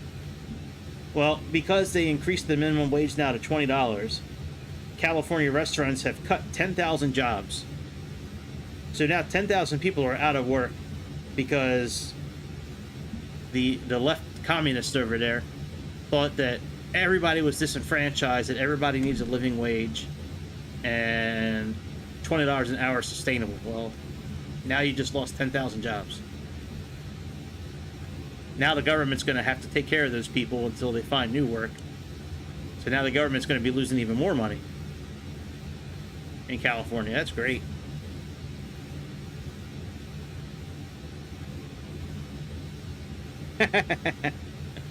Right, that's a whole team right there. That's a whole squad.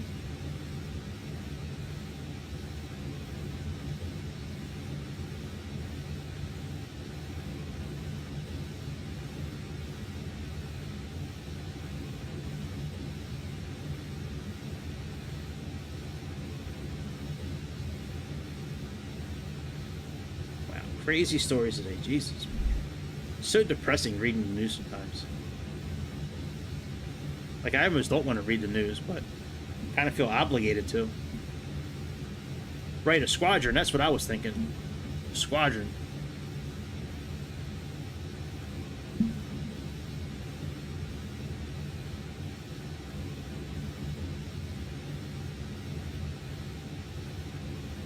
Alright, we are not far from Rome at all.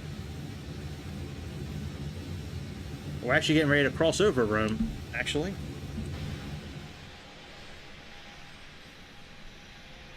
This right here is the Rome VOR. Campiano. Lira, that's L-I-R-A, that airport there. Oh, we can't see it from this angle, shit.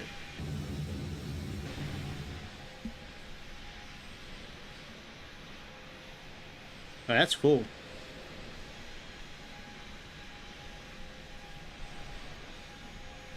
Yeah, man, that's awesome.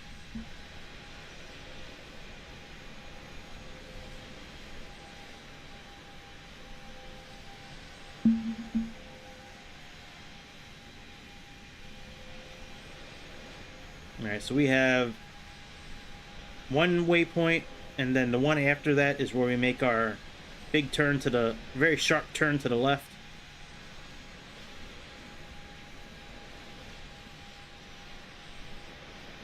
This must be Rome right here.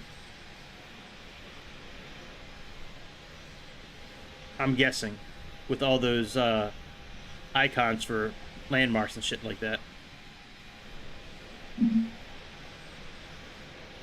Imagine we're going to start descending here pretty soon, even though we're at 13,000 feet. We still got to get down at some point.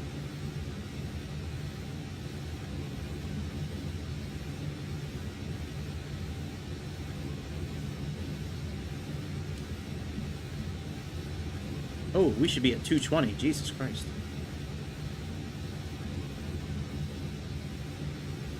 All right, let's do speed here.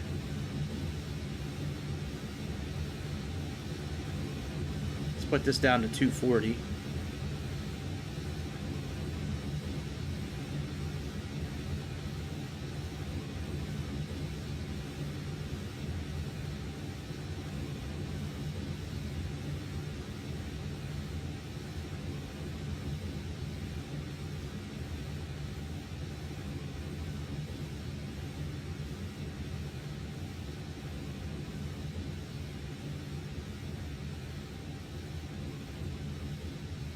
Down to 220. And let me look at our landing chart here. So we need to get down to about 2,500 feet.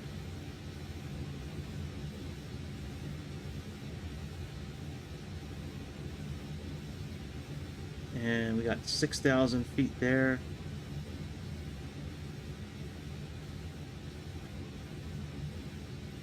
Yeah, that would be pretty cool. I've taken off in airplanes, and right to the either side, I've seen airplanes taken off like at the exact same time. Particularly in at the Atlanta airport, in Atlanta, Georgia.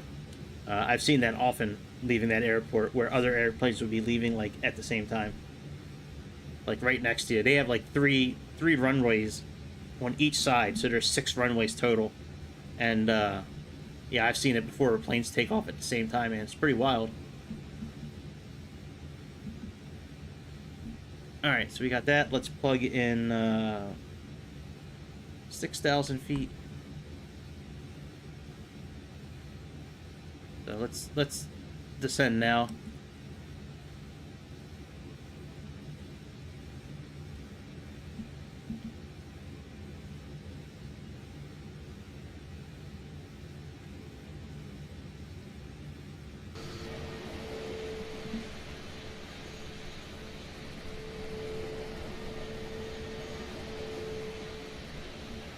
I'm not really following the flight plan.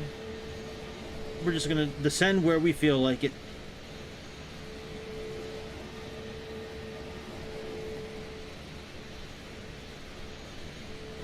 We can do that because it's a simulator. We can. Oh, look at that, man! It looks like a tornado coming out of the back of that engine. That's cute. I have to keep that. Let me capture that thing. There we go.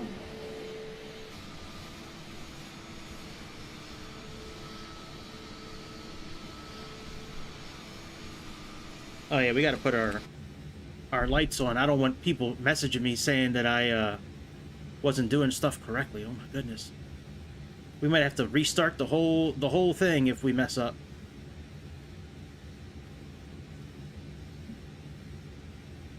All right, very good. That's all done.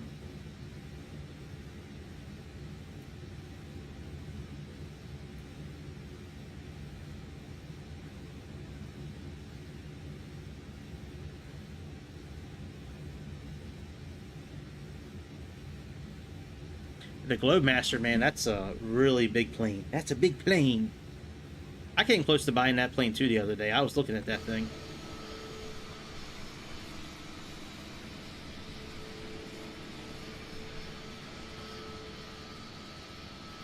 Alright, do we need to start slowing down? So it's a max of 220 at this spot now. So 220 seems okay where we're at.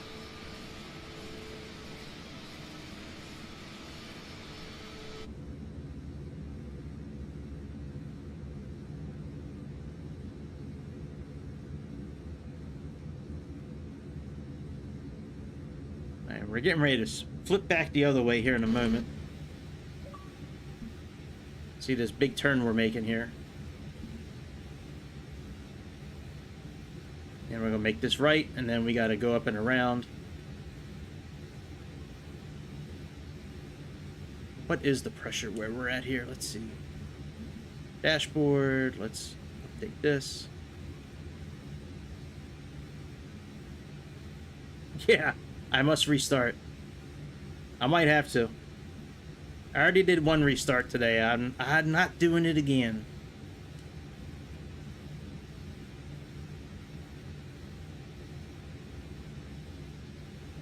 I already did one restart. We're not doing another one.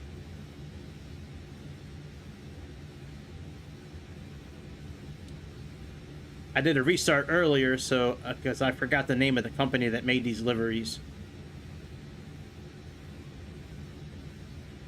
All right, do we? Let me see if we have an RNP that we need to follow.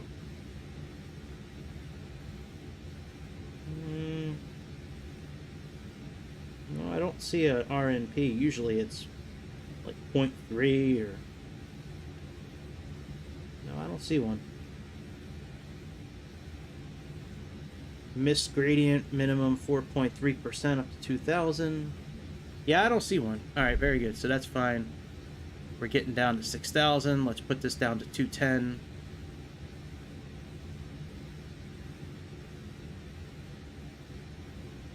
Let's put our first setting for flaps down.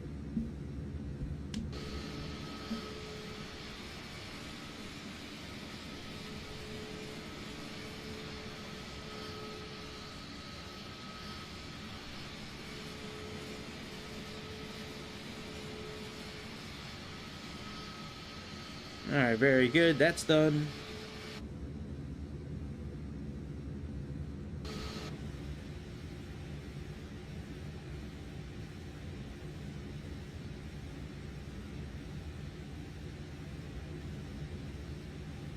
And we can stay at this altitude for a little bit. We'll eventually get down to 3,000 feet. I'm sorry, 2,500 feet, according to the RNAV chart. All right, let's, the QNH here is 1013.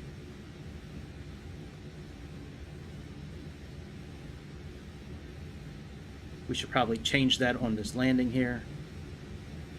So let's go to performance. Go to the next phase. Oh, we do have 1013 in. All right, very good.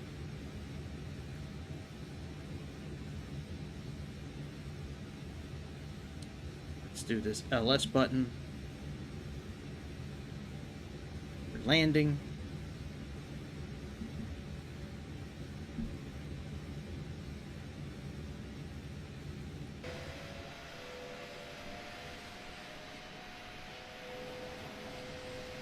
Fuel's 11%.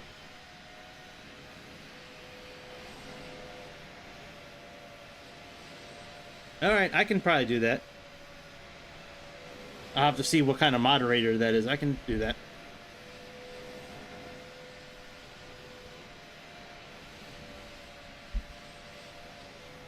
I mean, you can always put them on Discord too, but I'll look into that this afternoon.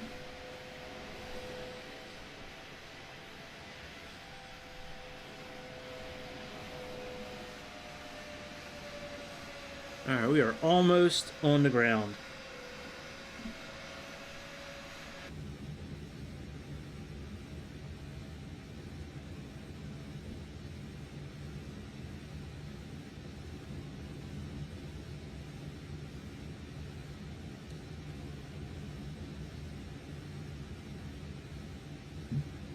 I understand. I understand you meant YouTube. I was just saying you can always put pics up on Discord too, but... No, I know what you meant. Alright, let's get down to 2,500 feet. Let's put this to 100s. And let's get down to 2,500.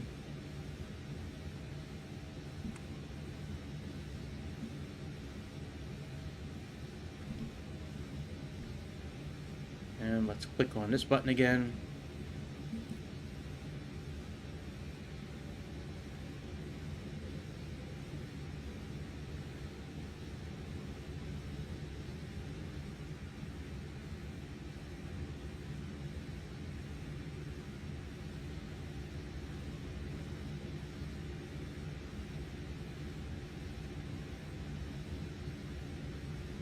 Keep an eye on the altimeter and make sure we don't get too close to the ground.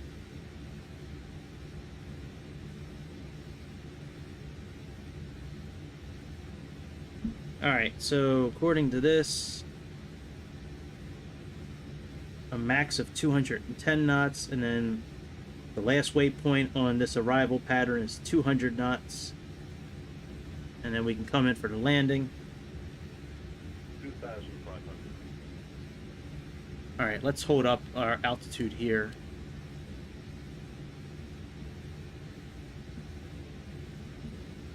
Let's level off here.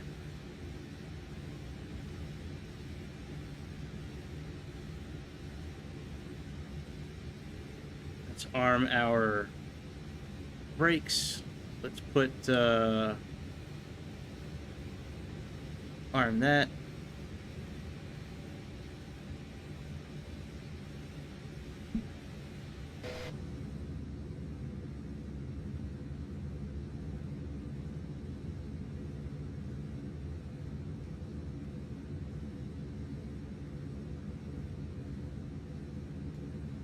I should do the ILS landing so we can like look at the ground while we're landing, but I put RNAV on the thumbnail, so I might as well do an RNAV landing like I said.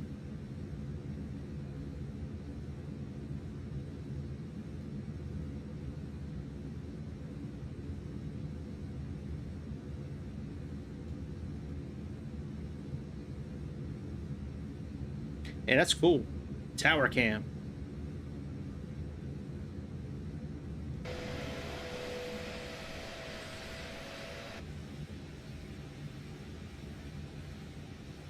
Alright, we got to get down to 200 feet here in a minute for Exama. That's 200. So we're probably okay to go back into managed mode for the speed. Now that we're at the correct speed now. Just before, when we were at 300 and some knots, we were really supposed to be at like 240 at that point, so...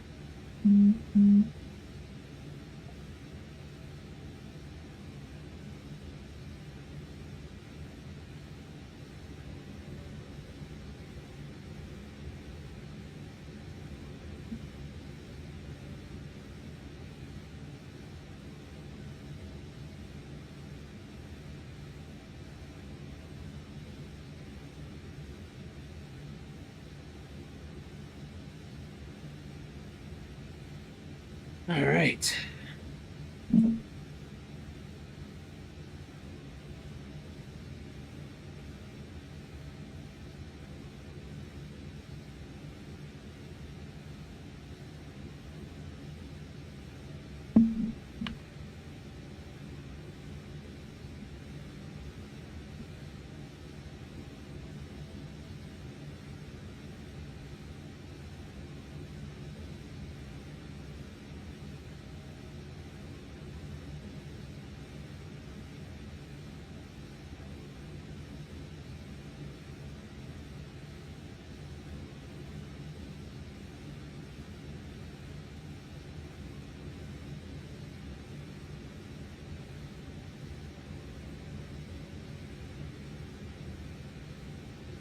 All right, let's put in, see if we can do 0.3 for the,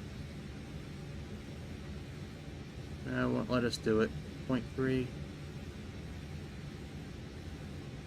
Just trying to see if we could change the required navigation performance for the landing, but it wouldn't let us do it.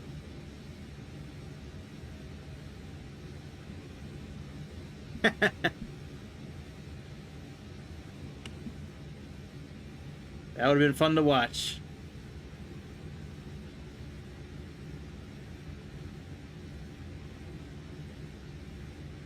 Alright, we're slowing down to 200. And then we're going to make this little bank to the right. And that's going to line us up with the runway.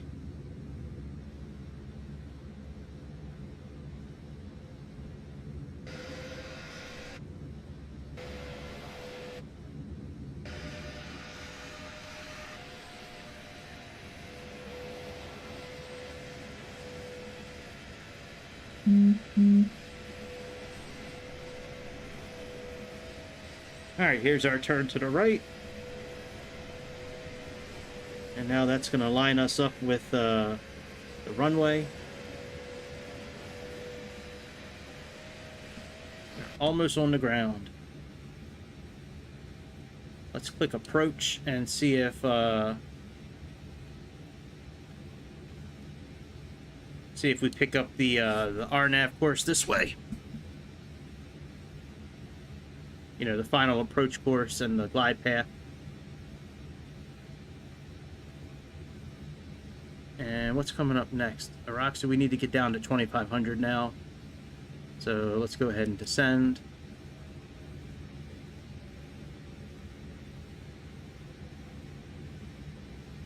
As when we get to this next waypoint, we should be at 2,500 feet.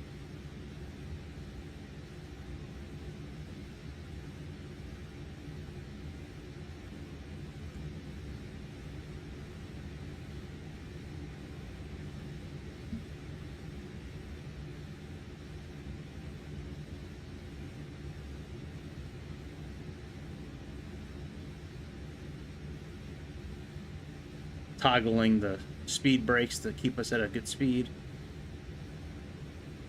instead of us speeding up.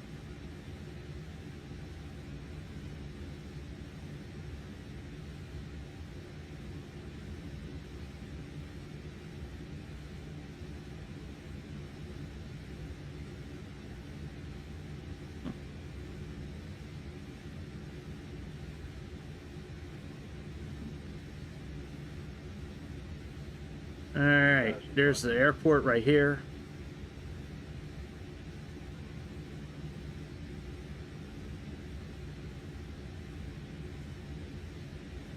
And we're almost at the right altitude.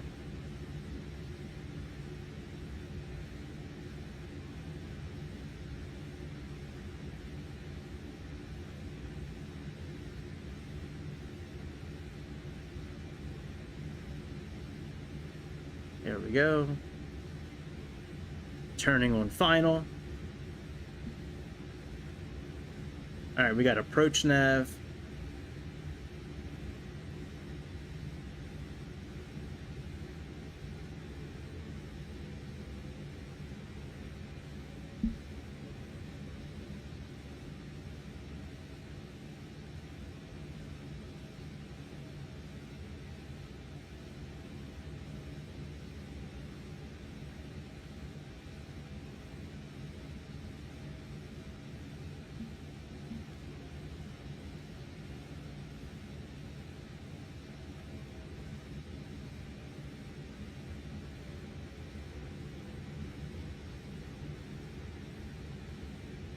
All right, final approach. Let's see if it will descend us. Let's see if it'll bring us down. Yep, it is. That's cool.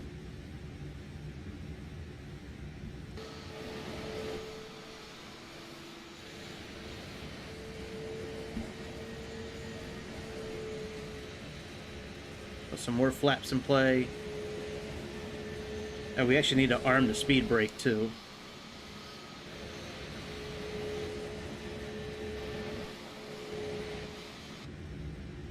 Arm the speed brake. Let's put our landing gear down.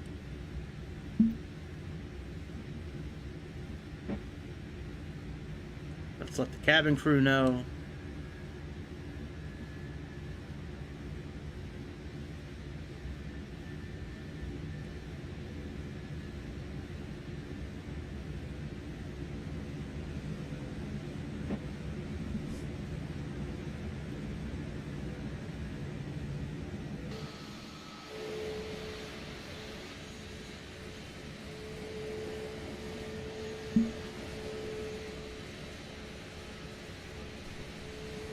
We'll put the rest of our flaps down here in a moment.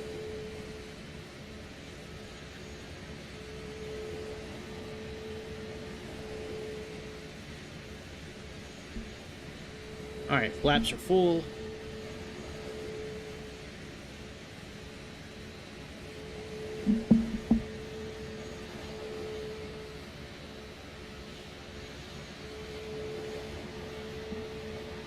I don't know if this is going to land us or not. Well, I don't think it will.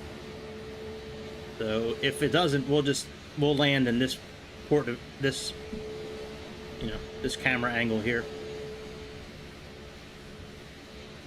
I should be able to control the airplane from this camera angle. I know in drone mode you can't, but I think when it's this fixed camera mode like it is now, we can do it.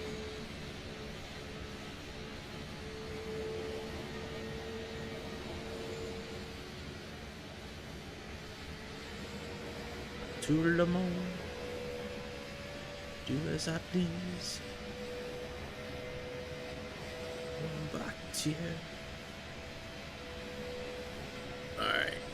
Let me put my hand on the yoke just in case.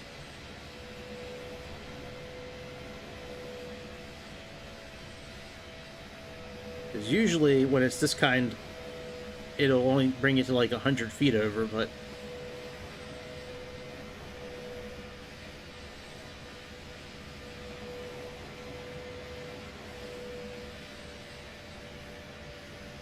so far it's doing it.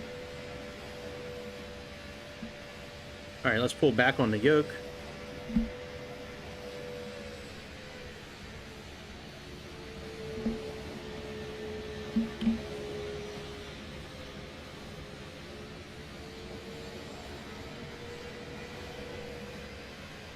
You can see me? Oh, you can see me.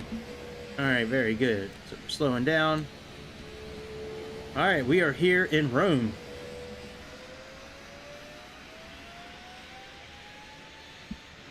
And the auto throttle must still be on.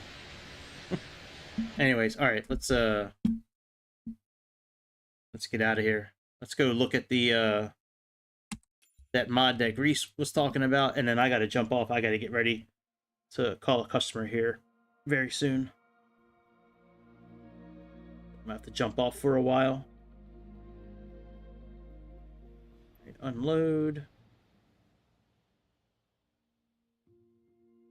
Yeah, man, that was buttery smooth. That was a pretty good landing. Absolutely. Alright, yeah. Grease, if you're still on, this is what I thought you were talking about here. This airport sim object.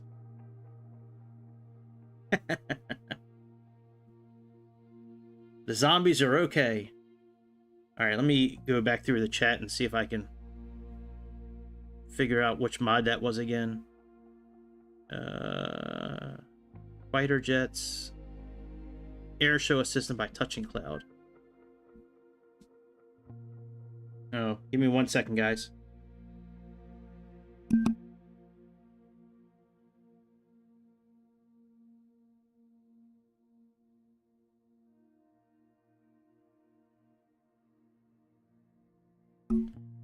Alright, let me see if I can find touching cloud. Let's see, air show. Oh yeah, right here, touching cloud. Elevator with the air show assistance, immersive add-on for Microsoft Simulator. Allows you to perform breathtaking air show with any aircraft available in your simulator. Acrobatics, smoke, user-friendly, realistic visual effects. Addition of wingmen capable. Hey, that is really cool, man. Alright, you will not see smoke. Wingmen may have inaccurate appearance. This add-on does not include any aircraft. To make this toolbar work on Xbox, you need to install Microsoft add-on support module. It is mandatory for all WASM add-ons. Add-on support module. I might. I don't know about today, but well, what's the add-on support module that I may have to buy? Let me I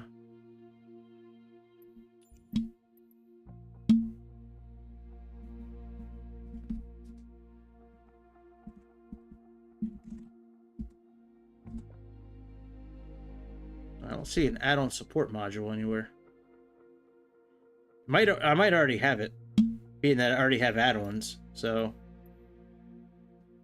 Alright, let me buy this, and then we'll try it out tonight. Oh, hang on, I need my other controller to do this.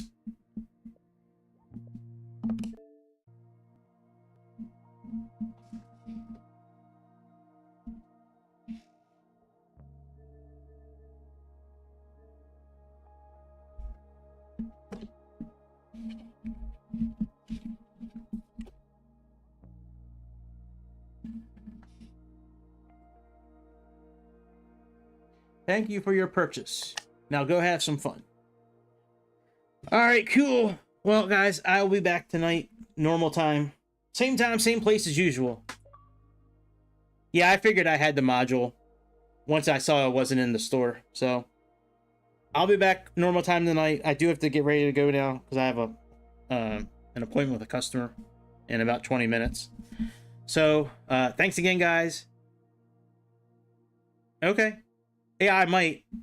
I'm planning on doing like just fighter planes the next tonight. So there's a good chance that the F-18 will be a part of that, as well as the MiGs that I have, and you know, any other fighter planes that I have that I can jump in and fly. So anyways, I will see you guys in a few hours. If you can make it, that's great. If not, I will see you next time. But yeah, man, enjoy the rest of your Saturday, and I will see you later on. And that's about it. See you guys later. See ya.